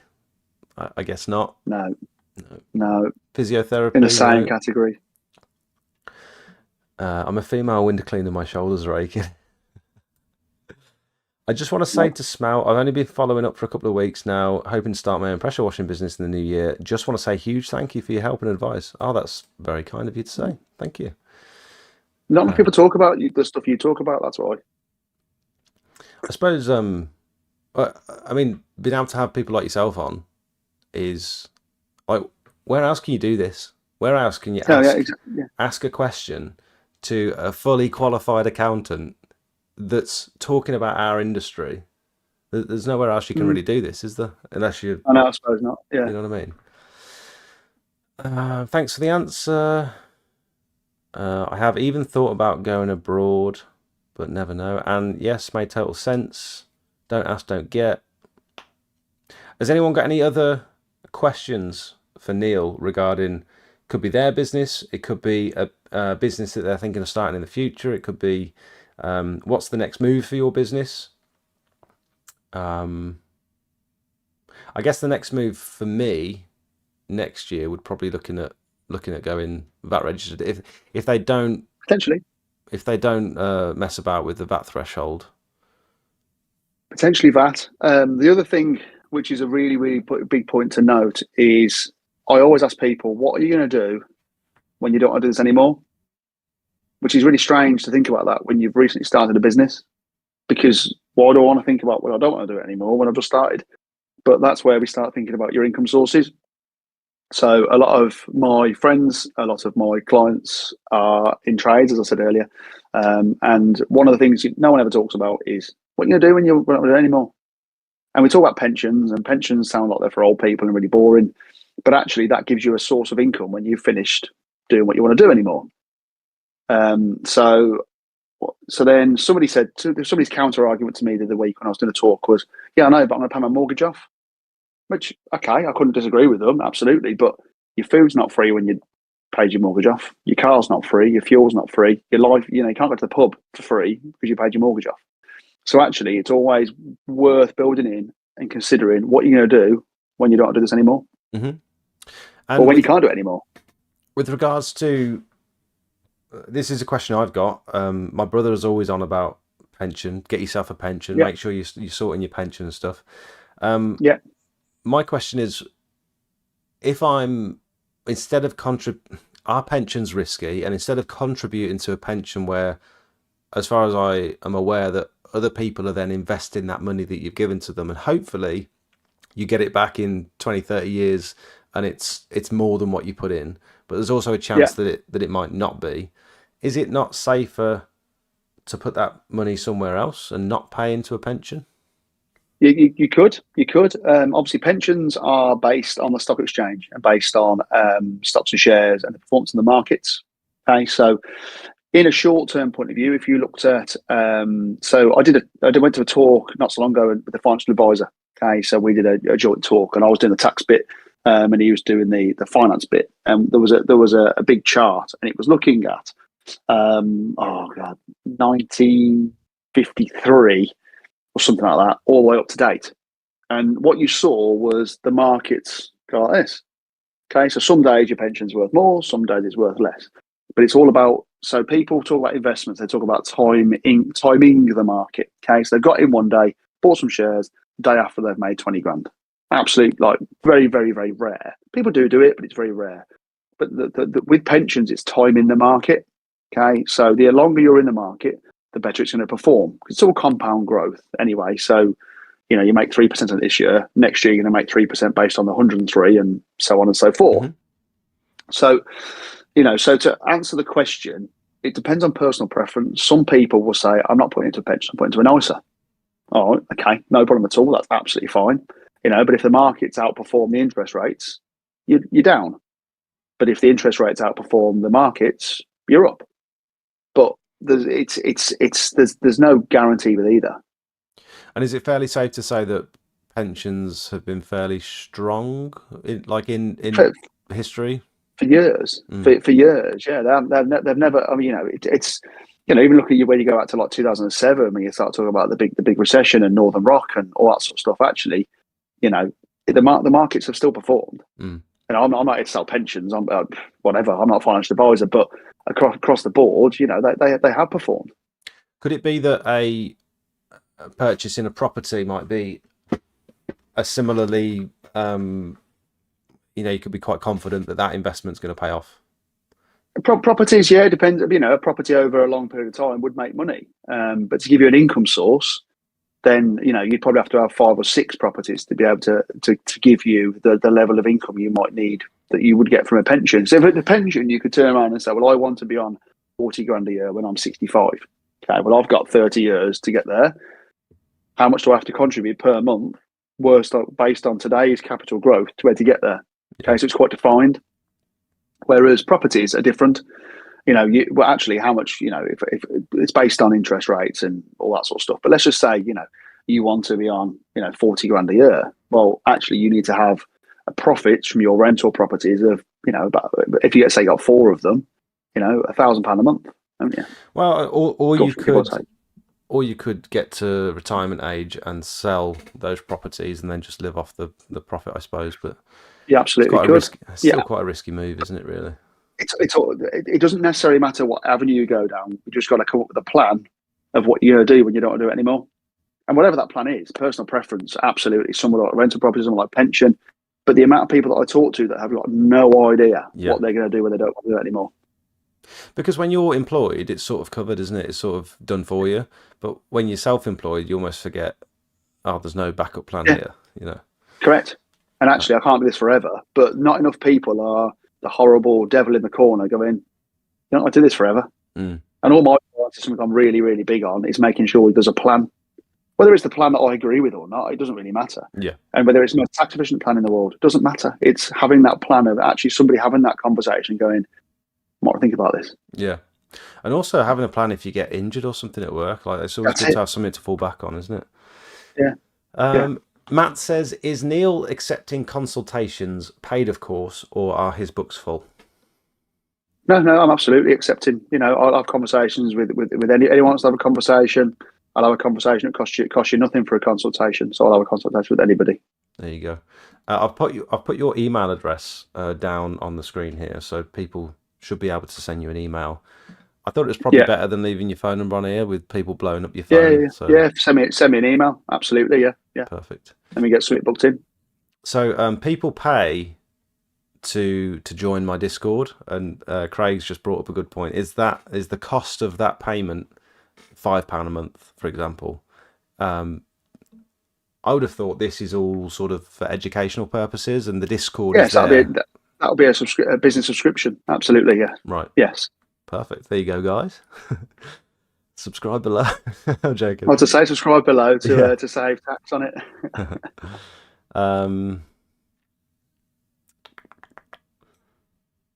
Tracy says, I would like to take someone on. I'm worried about them having sick days, having to pay holiday pay, having to pay their tax, etc. Plus, when it rains, they'll still need paying but can't work. What's the ideal ratio to cover their wages, if that makes sense? So, sort of, how much do you need to be earning before you can logically employ someone? Is that the question? Maybe. I mean, there isn't necessarily a threshold. As long as based on that day rate, you can cover their wages. Absolutely. Going back to the point of covering their wages. Well, then what you do is you pay them per hour that's worked. Now, obviously, you can have in the contract that basically they don't get sick pay; they just get statutory sick pay. As long as that's an employment contract, then fine. And if you were to pay them by hours, the problem with the hours is they will accrue holiday as a result of the number of hours they've worked. Okay, so you can't just say they're not going to have holidays, but you don't necessarily have to give them 25 days, holiday. It doesn't work like that. You can pay them per hour, and their holiday pay will accrue. So same as sort of a model that McDonald's work on. McDonald's follow that exact model. Is it quite They'll common pay you to per have hour. staff on 0-hour contracts? As long as they're written correctly, then yes, it's all back to the employment contract. Really, they don't. There's a bit of a since Sports Direct got all absolutely rumbled for their thing. It's been a bit of a taboo subject, the 0-hour contract, but it's something that does still happen, and it's just paid per hour. You're not guaranteed any hours; you just get paid the hours you work. Right. Okay. Yeah. So just touching on that, Tracy, Neil does accounts for my sister, don't you? Yes, Yeah. I do. Yes. And my sister has just taken on. She's not long started. I think she's been going less than a year, potentially, maybe. Mm-hmm. And she's just employed 2 people at the same time. And the reason she was able to do that is because she sort of filled her cleaning. She does interior cleaning. She's filled her calendar, brought someone on, trained them up on that calendar, handed that off to them, and then brought someone else in and filled another calendar because she's never short of work. People are always asking her for interior cleaning jobs, but that's quite a good way of doing it. Is if you've got it's not so easy with exterior cleaning unless you're doing window cleaning, something that's regular. If you can hand a regular job off to someone else, and it's not such high stakes where things, if something were to go wrong, things don't need to be necessarily perfect every time, and you could go back and help. But that's quite a good way of doing it. You know that her wage is going to be covered because she's got a full calendar of work herself. Around. Yeah. Yeah. Yeah. That was the common question actually. When do you take somebody on? And this is a conversation that we actually had was actually, am I comfortable to take somebody on? And when do I take them on? And actually it was, well, are your order books full? And is there somewhere else you can attack to get more work? Well, yes. Well, give that person the full round, and then you go off and business develop really. Yeah. And you know you're going to be okay for a short period. I think the issue with exterior cleaning, if you don't do window cleaning or regular work, it can be quite sporadic throughout the year whether you actually get work in or not. Yeah. And it was very nerve wracking for me when I was talking to you last year or the year before, Yeah. Yeah. thinking about taking Jakey on. But I didn't realise I could virtually do twice the amount of work with Jakey with me. I thought it would be like maybe a 20% increase in the amount of work we could fit in per day, but it's virtually twice the amount of work we got through. And Yeah. that's the same with my sister. She's doing 3 times the amount of jobs she was when she was on her own because she's got 2 extra staff. Yeah. So Yeah. Smart. Polly says, is it possible to employ a cleaner for my business as a full-time, as a contractor with no holidays, etc., or do they have to go through PAYE? So can you talk about those six? Is it the six Yeah, badges of trade. badges? Yeah. Okay. Say it again, badges of trade. Badges of trade. Right. Yeah. So if these are looking is if you're effectively a legitimate self-employed person. Okay. So does that person have their own tools, so their own equipment? Do they wear a uniform? Do they have to work set hours? So can they come and go as they please? Do they get paid the same wage? That's always a really interesting one. So if they don't have their own tools, you supply the tools, and they get paid the same amount per month, regardless of any work. Do they get paid sick pay? Do they get paid holiday pay? There's the one. So holiday pay generally means you're an employee. Wearing the uniform means you're an employee generally. Wearing so Jakey wearing my uniform. Jakey wearing your uniform, yeah. So does he turn up with a Smelts pressure washing t-shirt on? Yes. Do you tell him he works 9 till 5? Yes. Does he have his own equipment? No. I'm not saying this is true or not, but I'm just going to the question. Does he get paid sick pay? Yeah. Does he get paid holiday pay? Yeah. He's an employee, isn't he? And can he send a substitute? So if he's sick, can he send somebody else? Well, no, because he's an employee. So if you can send somebody else, so if Jakey was ill, he could phone me up and say, Neil, fancy coming along, or any of his mates, can they pop along and just help you out? Well, probably. So do they work? Do they work 9 till 5? No, they work the hours that they want to work. If he wants to come in for an hour and go home, he can absolutely do that. Does he have his own equipment? Yeah, he has all his own equipment. Does he get paid sick pay? Nope. Does he get paid holiday pay? Nope. They're self-employed. Okay. What about if you are their only source of work? If it's not guaranteed, so effectively you just call them in whenever you need them, and actually I might not need you tomorrow, but I'll let you know, and it's that sort of arrangement, then absolutely there's no issues with that. So if they're not working for any other people, or if they don't generate their own work as a self-employed person and they only work for you, could they generate their own work? Yes. Right. Okay. It's a choice. Do they have to just work for you and turn up for you? Nope. Can they send a substitute if they wanted to?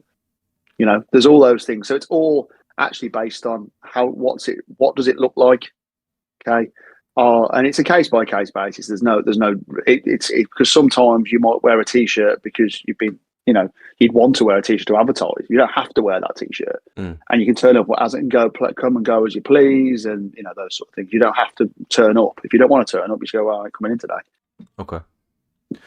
Lou says, if my side business pushes my income into a higher tax band, do I need to inform my full-time employer about a change to my tax band? No, because you'll pay whatever. So 30 grand salary, 40 grand salary, whatever, you'll pay tax on that at 20%. with the normal PAYE rules. All that happens at the end of the year when your tax returns put together. You add your profit, so your 20 grand to your 40 grand salary. Oh, you've got to pay 40% on 10 grand. That's what the accountant does at the end of the year. It doesn't affect your employment at all. So in that situation, is this something you could quite easily do yourself, or is it worth having an accountant to figure that stuff out for you? That's something you could do yourself, but it's generally easy to have chat with an accountant to say, what's your thoughts? Okay. What do you think? You're paying the accountant anyway. You might as well have a chat with them. Get something out of them. Otherwise, you're paying them just to do a tax return for you. On long-term data, property values nearly double within 10 years. However, only 3% on your pension. Yeah, it's personal preference. Personal preference. Some people love property, some people hate property, some people love pensions, some people hate pensions. It's all personal preference. It makes no difference. It just depends on what you are most comfortable with. This is a good question. Matt says, I offer customers £10 vouchers for referring a friend on my services. Does this count as marketing / similar budget? Can I make the usual deductions and costs? Yeah, absolutely. Absolutely, you can. Yeah, it is advertised. You just got to make sure that when we come to, is that an income or not? Is it a cash or equivalent? If it's an Amazon voucher or something like that, it's absolutely fine. Put it through. That's fine. So me and Matt were having this discussion the other day. Does it make more sense if I wanted to give my customers a discount or a reward? Does it make more sense as a business to give them £10 cash or a £10 voucher? What would cost me more, do you think? The safest option is to get them to do £10 vouchers. So you see it's quite common in the mortgage world or any other financial services world. They'll give you, if you fill out a questionnaire or you refer a friend, we'll give you a £10 Amazon voucher. And you go, oh, brilliant. So you refer your friend and you get an Amazon voucher. But generally they're funny with cash or equivalents. They're not funny with vouchers. Cool. Dazzler says, I'm hoping to start. Are you all right for a bit? Just let me know if you want to. Yeah, it's fine. No, it's fine. That is. Yeah. Give me like a 5-minute warning or something and just let me know when you. Yeah, it's fine. We'll be fine. We'll get all the questions through. Dazzler says, I'm hoping to start my pressure washing business in the new year. Being my own boss, etc., can I still pay into a pension, say like a Nest pension? Would the government pay in what I pay? So what happens with pensions anyway, more into financial advisors world really, but will you save tax on what you put into a pension? No, you don't save tax on that. What happens is you put whatever you put in is deemed to be 80% of the money because it's come out of your money you've paid tax on. And what happens is the government tops that up by 20% to make it 100%. Okay, so it's not like a Nest pension for your employer where your employer puts in 5% and you put in 3%. It doesn't work like that. Whatever you put in is deemed net of tax, and they top it up by 20% to make it 100. Would Nest be something you'd use as a self-employed person? No, it's a one that was created by the government to ease people into the auto-enrolment pensions when it came out. You go into one of the other forums, so Scottish Widows or Aviva or one of the headline ones really, or any of the other pension companies really. But you wouldn't go through a Nest one. Husky says, are fuel cards worth it? Fuel cards can be, depends on how much you're spending on fuel, but yes, they can be. If you've got a couple of vehicles on the road, fuel cards make it easier to control what fuel is being spent. So you've got to register your registration number. I've never looked into it. Also, what's the difference? Is it mainly for employees? You get a discount. So what happens if you got 3 vans? Let's just say you'd have a fuel card in each van, and you'd get a slightly discounted rate on fuel. So you have to go to certain petrol stations to be able to fill up. But yeah, there's quite a few. Like Apple Green is quite a common one. You see that around all everywhere. Is it a Apple Green got loads of petrol stations. Discount? Like is it? Depends on how big your account is. Depends on how much you spend. So if you're spending 50 quid a month, then probably not making that much difference. To be honest with you, if you're spending 50 grand a month, then absolutely. Yeah, you get much discounted rate. Is it like a subscription thing that you? I'm assuming the fuel card people get money as well from you spending money. Yeah, so effectively what they would do is that they would buy, they probably get discounts on the more fuel that goes through their cards. So, so like a haulage business, for example, which has got 25 lorries, it'd be it's a no-brainer for them to do it. But your smaller ones, yeah, okay, you might have 2 or 3 vehicles and you might save a little bit. So there might be a saving in there for you. But again, it depends on the fuel card, it depends on the company. But Are they on the whole? Yeah, they're not a bad idea. Cool. So Tracy's got a very specific question about actual figures here. So, say Yeah, I make £400 on a window cleaning round, what would yeah. be a fair pay to them, considering I'd have to pay their tax and holiday? It's quite a. Hmm. It's very. I mean, it's very dependent on the It's a work. difficult one, that is. Yeah, it's quite specific. That is, Tracy. I think. Um, it's also a choice as to whether you think How that much do you person. want? Yeah. So if you want 50%, then absolutely. You know, if it again, that's back to sort of personal preference, really. You know, I might be a really nice boss, and I might go, well, actually, you can have 250 of that. But actually, you might turn around and say, "Oh no, sorry, I'm having 350, you're on Mm. 50 quid. It's only taking you 2 hours." Yeah, I think it's you got to be very careful about. I'm quite open and honest with like Jakey and Rich and stuff with regards to how much I'm earning per job and stuff. But with some people, I think you've got to be very careful about that relationship and how much you allow them to see Mm. potentially, because they might be out earning 800 quid for you that day, and they might, if they know that, a lot of people can't separate that thing where it's like, well, I haven't done all the work to generate this work. I haven't had to build a reputation for a business. They just see you're getting 800 quid. Why am I only earning 120 today? You know what I mean? And so there can be quite a lot of friction there if you allow that to happen. Yeah, So you've got to be very careful about it, I think. and I don't think about the overheads, the vans, the equipment, the outlay, all those sort of things. They just see that they're turning up and doing a job.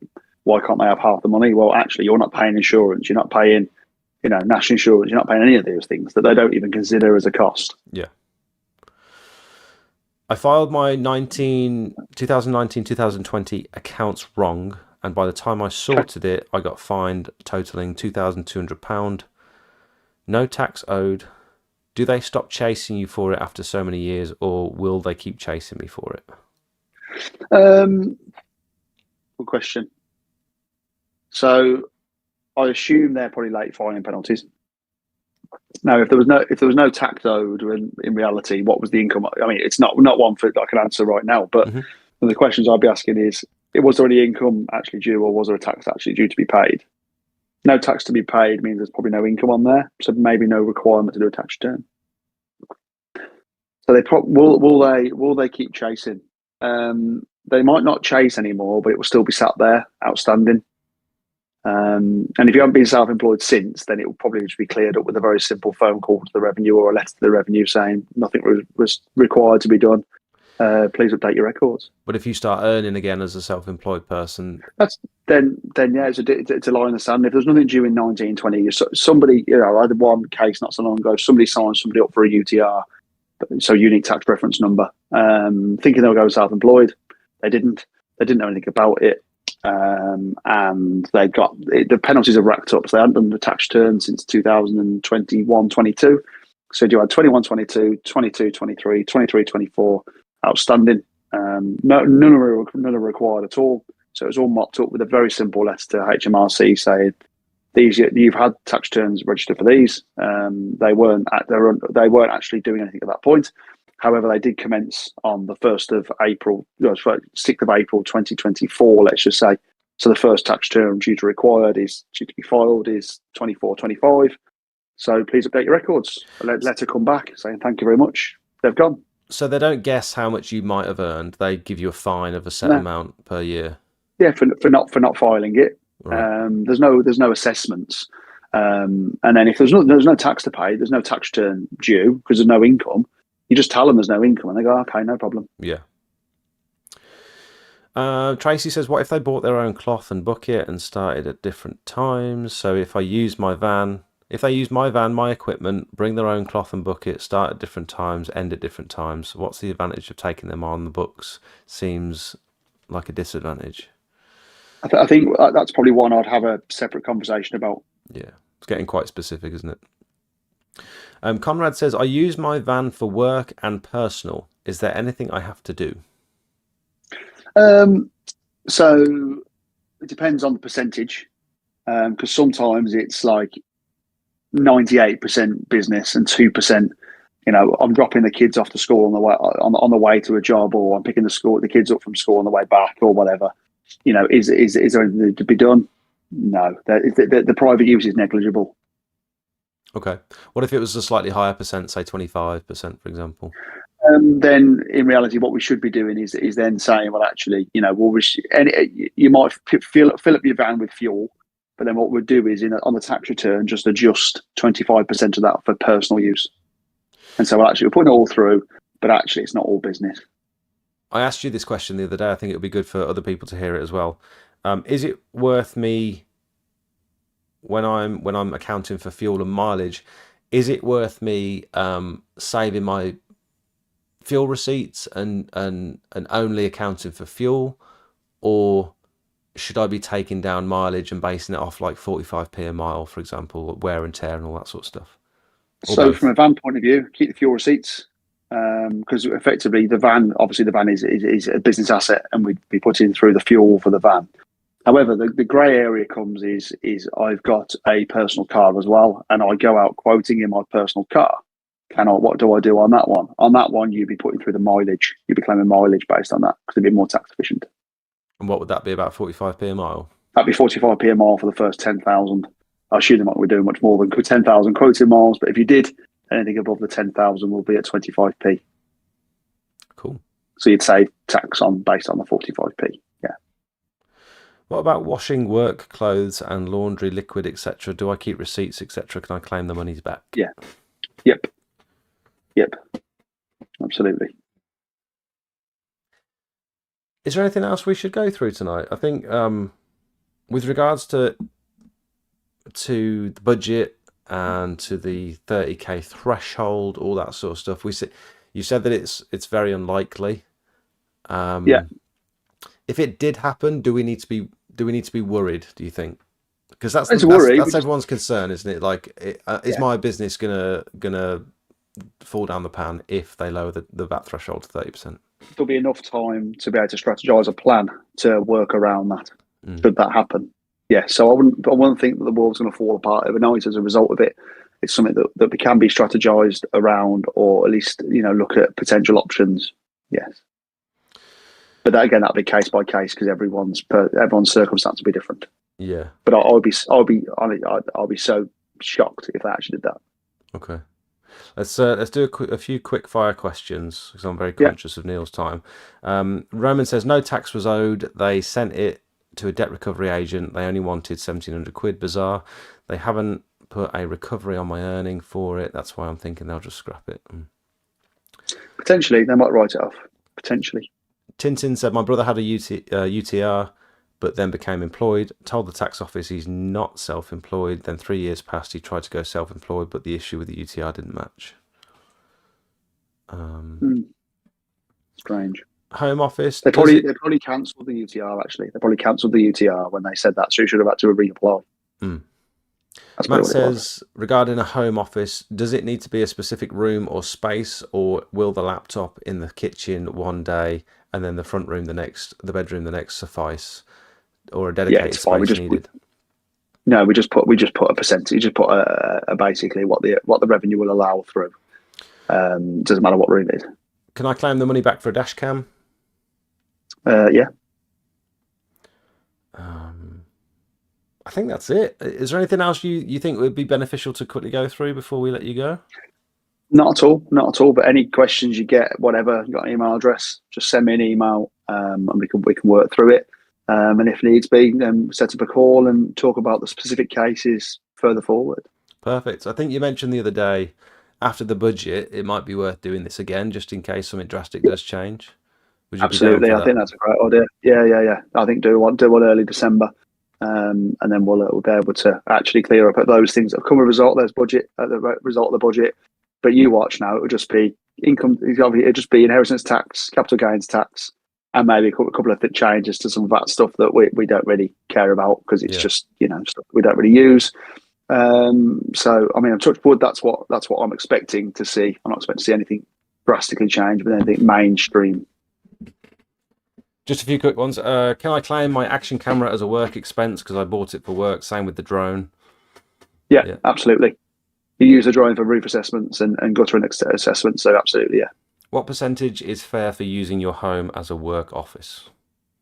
Well, the revenue have an allowance. They will actually allow over. I think it's £7 a week is what they will allow without any questions. But if it needs to be increased more than that and we can justify it, then that's what we'll be discussing. Yes. You'd have thought for some of these directors that are now quite comfortable sort of working from a home office, that would be quite, Mhm. that'd be potentially quite a lot higher. If you're a business owner, you don't necessarily go out to do the jobs. You send your employees out to do the jobs, and you're doing everything from your home office. That could be quite substantially higher, couldn't it? I suppose. Can it be justified? That's back to the point. Can it be justified? If it can, absolutely. If it can't be, then don't provoke them. Tintin said, "This was amazing to have Neil on here. Thank you for coming on again." No, Dazzler no problem. says, "Big thank you to both of you. Very interesting and good advice. Better than most rubbish on social media. Respect and have a good rest of the evening, guys. Great work, guys. Have a good evening. Thank you, everyone." No, thank you. Neil, I've got your email address down in the bottom corner. So for anyone who wants to get in touch with Neil, even if, would you say, even if they don't intend to, they're not sure whether they want to take the plunge and actually, Just ask. Cost you nothing to ask a question. Just ask the questions, and we can have I'll give you an honest answer, and then if it leads to something, absolutely fine. If it doesn't, absolutely fine. You know. But perfect. there's no such thing as a silly question. That's the thing I would always say to anybody. Hmm. Neil, thank you so much for coming on. This has been really Oh, fun not. again. Thank you for having me. Cheers, mate. Right, I'll leave you to it. Have a good week. Thank you. See you in a See bit. ya. Thank you. Bye. Yeah. How good was that, guys? It's always a good one when Neil comes on, isn't he? Isn't he just so? He just like puts your mind at ease immediately. I got on a 45-minute phone call with him the other day that he doesn't charge for, and I had all these things going around in my head, and within a couple of minutes, it's just like, don't worry about it. Everything's fine. Here's the plan. Here's what we'll do, and it's like, such a nice feeling. Yeah, he's a good guy, very helpful. Yeah. Jake, can you look at the why I tagged you in the Discord for the roof? I knew this would come up. I saw this earlier. I knew you wanted to talk about this. I'm going to keep my opinions to myself on this one, but thank you again, Neil, for coming on and helping us with all those accounting questions. So Craig's popped in the Discord about a Macintosh roof clean and how it's very strange. There was an area on that roof that looked very tricky to clean with a flat surface cleaner. Guess what? The section wasn't in the video. 90% of the roof was on the video, and the 10% that was off camera, did he use a turbo? I'm guessing you mean this bit on the left, which would have been fairly difficult to clean from that angle with a flat surface cleaner. Did he not show that bit on camera? Imagine backing yourself into a corner that much that you can't film it. Trying to clean the left with a flat surface cleaner would be close to impossible. Yeah. I don't know. I haven't watched the video, but you love the drama, don't you, Craig? You love it. You're not dragging me into this one. You're not. The drama side of the live stream. Load the video on the timestamp. Craig, what are you doing to me? 540. Let's have a look. Today, we are going to be comparing the Anakin. Shush.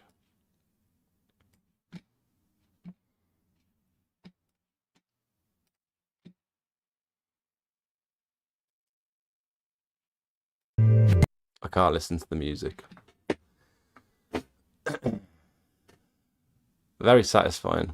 We tried to clean some profile tiles like this the other day with the flat surface cleaner. And I think I knocked the bar probably about 10 or 15 times.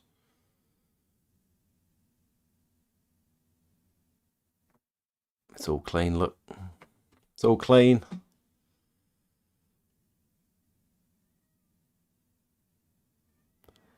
Yeah. So these profile tiles, the surface cleaner definitely worked. The flat surface cleaner did, but it was just it felt it was a bit it just felt risky.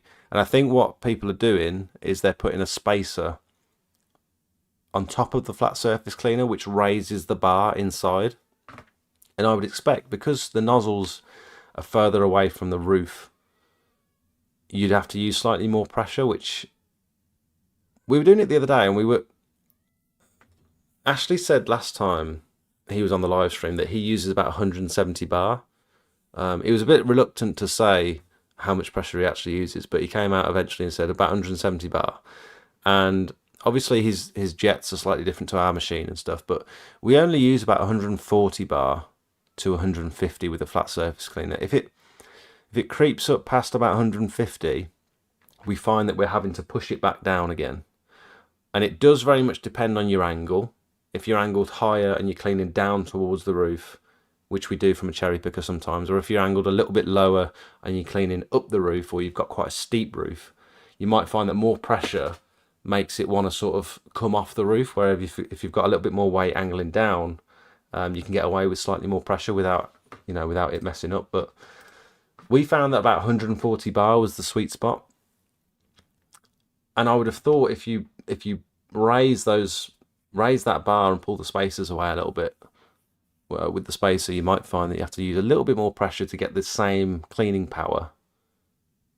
But then are you going to have that issue where it's floating off the roof? I don't know.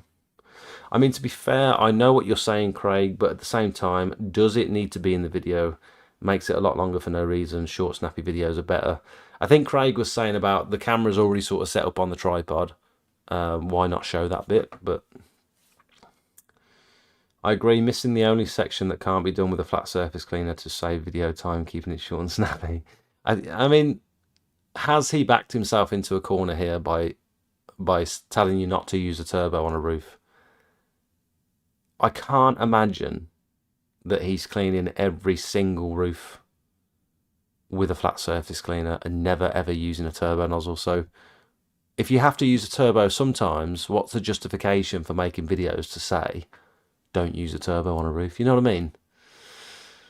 It's a very good point, Craig. It is a good point. But equally, I know you love the drama. So for 10 seconds extra footage, yeah, every tool has its place. It is a bit late to the party. Finch, you've missed a fantastic episode. We've had my accountant on, Neil, my accountant, and he's cleared up some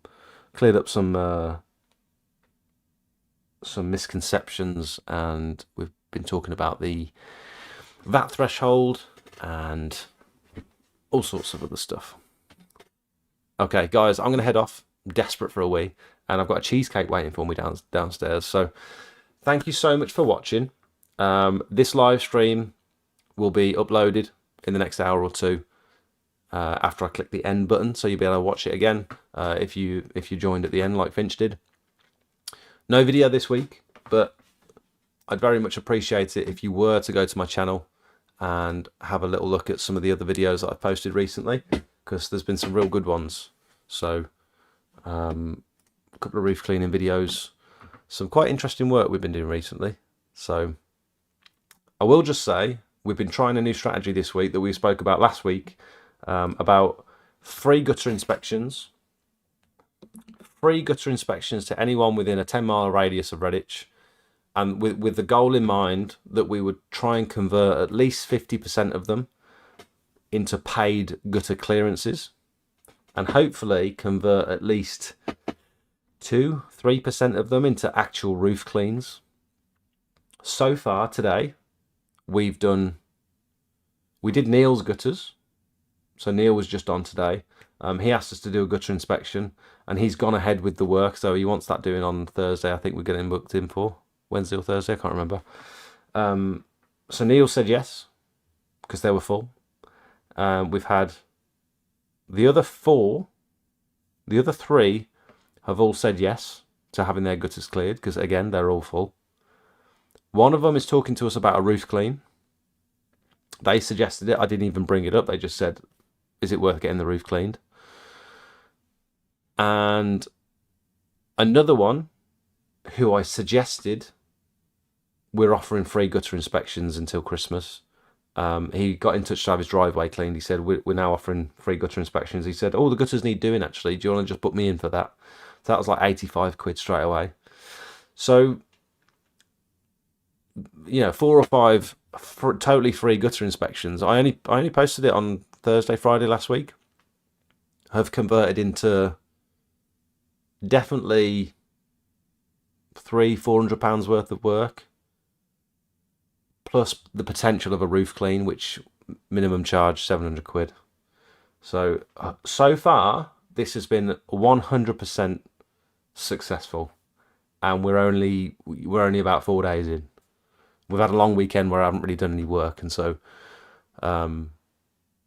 fantastic so far. Thoroughly recommend that. The post that I put on Facebook, I think it was quite a good post.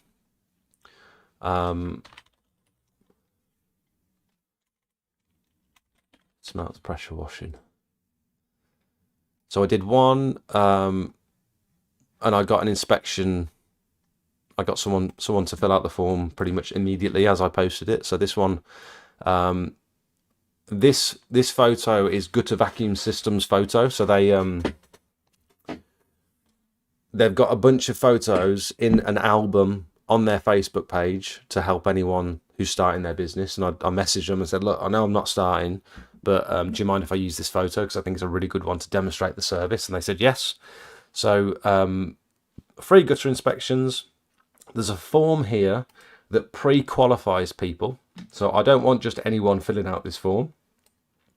I want to know, are they within a 10-mile radius of the centre of Redditch?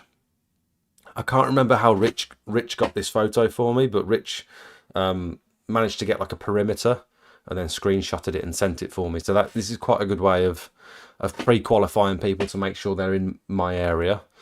There's a yes or no question. So when was the last time your gutters were cleared? This is a really good one to know whether we think they actually need doing or not. Most of these people have put I don't know. So quite vague, but it probably means since they've moved into the house, they haven't been done, which is good. First name. The whole idea of this form is mainly to capture their information. And what you do with that afterwards is it's up to you. But we're trying to get ourselves in front of as many people as possible with a free service, offering as much value as we can before we then ask them to buy something from us. So we're getting their name, their surname, phone number, email address. Address and postcode must be provided to qualify for the offer. I don't want people just giving me their postcode and asking me for... I'm not messing about with people at this point because people do this all the time. I actually had a guy who filled out the form and just put his postcode in there, and I don't know how much clearer I can be. I did follow up and I did get his address. It was quite an obscure building, so it's fine either way. And then, how would you like your inspection photos to be delivered?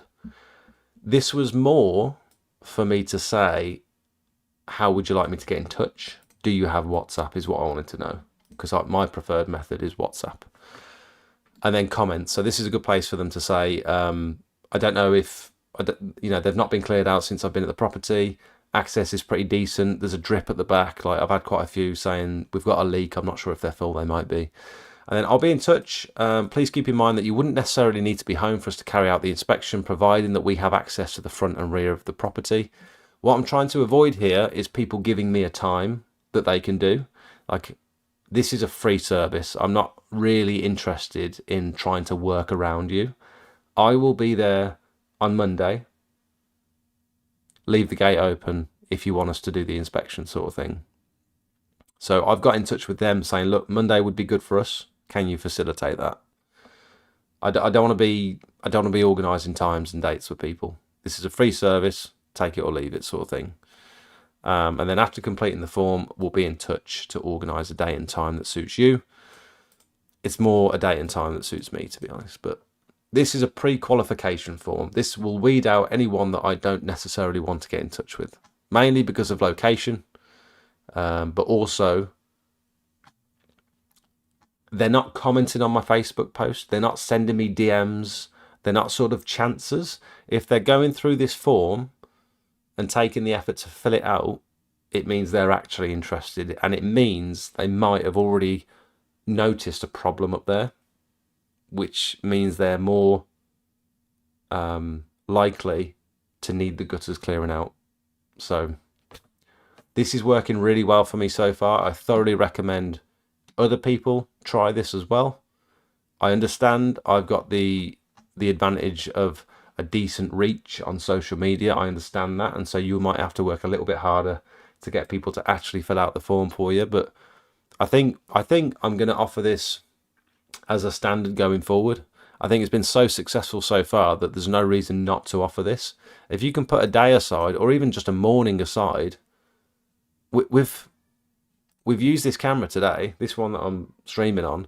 We stuck it on the clean link pole, sent it up, and within minutes you're getting photos. You can see on the phone, you're getting a good photo, you're getting a quick video, you quickly download it from the app and send it to the customer. You're in and out within minutes. So you could do 10 of these in a morning quite happily. I don't think there's any reason why you shouldn't do this. You've got nothing to lose. And then this was the second post, exactly the same text, just some slightly different pictures. So try it if you haven't already. If you're stuck for work, there's so many of these things that you can do. Try and offer your potential customers value before you ask them to buy something. Doesn't necessarily mean give things away for free. Don't put yourself out in order to, free giveaways and stuff. They don't necessarily generate work. This is quite a clever way of upselling your other services and still offering the customer value, and it's still being a fairly low risk to me. Like, I'm not really risking anything other than 5-10 minutes quickly walking around the property, pointing the camera up in the air. Let's just catch up with a couple of these comments before we run away. Neil told us all Jake's loaded and we should be getting in the Discord for 10 pence, not £5. Craig, you of all people should not be complaining about the price of the Discord, because you don't need to pay anything. You still pay me every month, even though you're a VIP, which I appreciate. It's not a blueberry cheesecake, it's a Biscoff or a toffee one, I think. Tintin, thanks for watching, mate. You rewatch your videos in full a lot. I noticed the red bar. Do I? Where? Let's have a look. There's what I've been doing recently. Oh, I do actually. Yeah, you're right. What I've been doing recently is I render the video, upload it straight to YouTube, launch the video, and then think, oh, I wonder if there's any problems with the render. Quite often I've had like weird artifacts or bits where it's like the video's froze but the audio's continued, and then it catches up with itself, and it's like, I should probably check that before I upload it to YouTube, but it means I've got to sit there and watch a 20-minute long video 3 times, you know what I mean, before I can actually send it out to people. That's usually why. Are you down for some Ark? Yeah, maybe. Yeah, I could do some Ark Raiders, yeah. He forces Sophie to watch. I'm about to buy a second-hand Guttervac, the Panther. It comes with aluminium clamped poles. Are the alley poles all right, or the carbon much better? I've only ever used the aluminium poles. I think they're fantastic. They're very light, they're fine, and they're very hard wearing as well.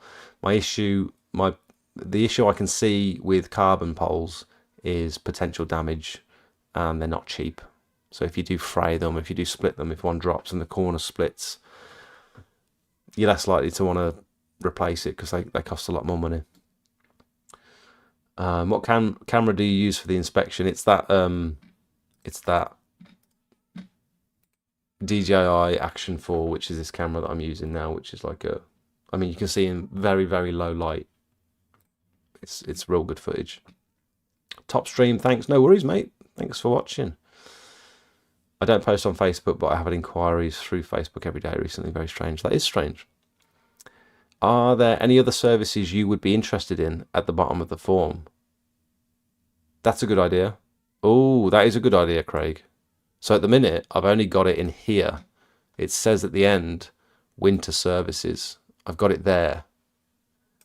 But the idea of having it on the form, are there any other services? Tick, tick, tick. I don't want it to look like I'm trying to sell them anything. It's an advert without being an advert.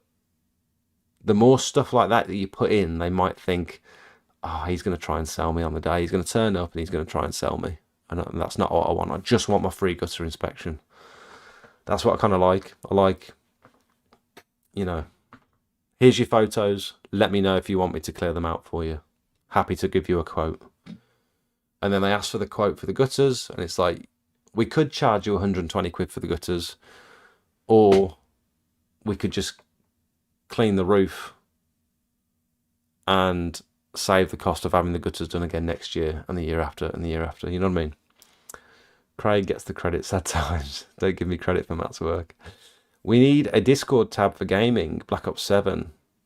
Yeah. Black Ops 7, I was listening to someone talking about it the other day and saying it's just like the same old slop every year, but we could do a gaming chat maybe. If you're not already involved in the Discord, there is no better place to be on the internet, in my opinion, if you're an exterior cleaner.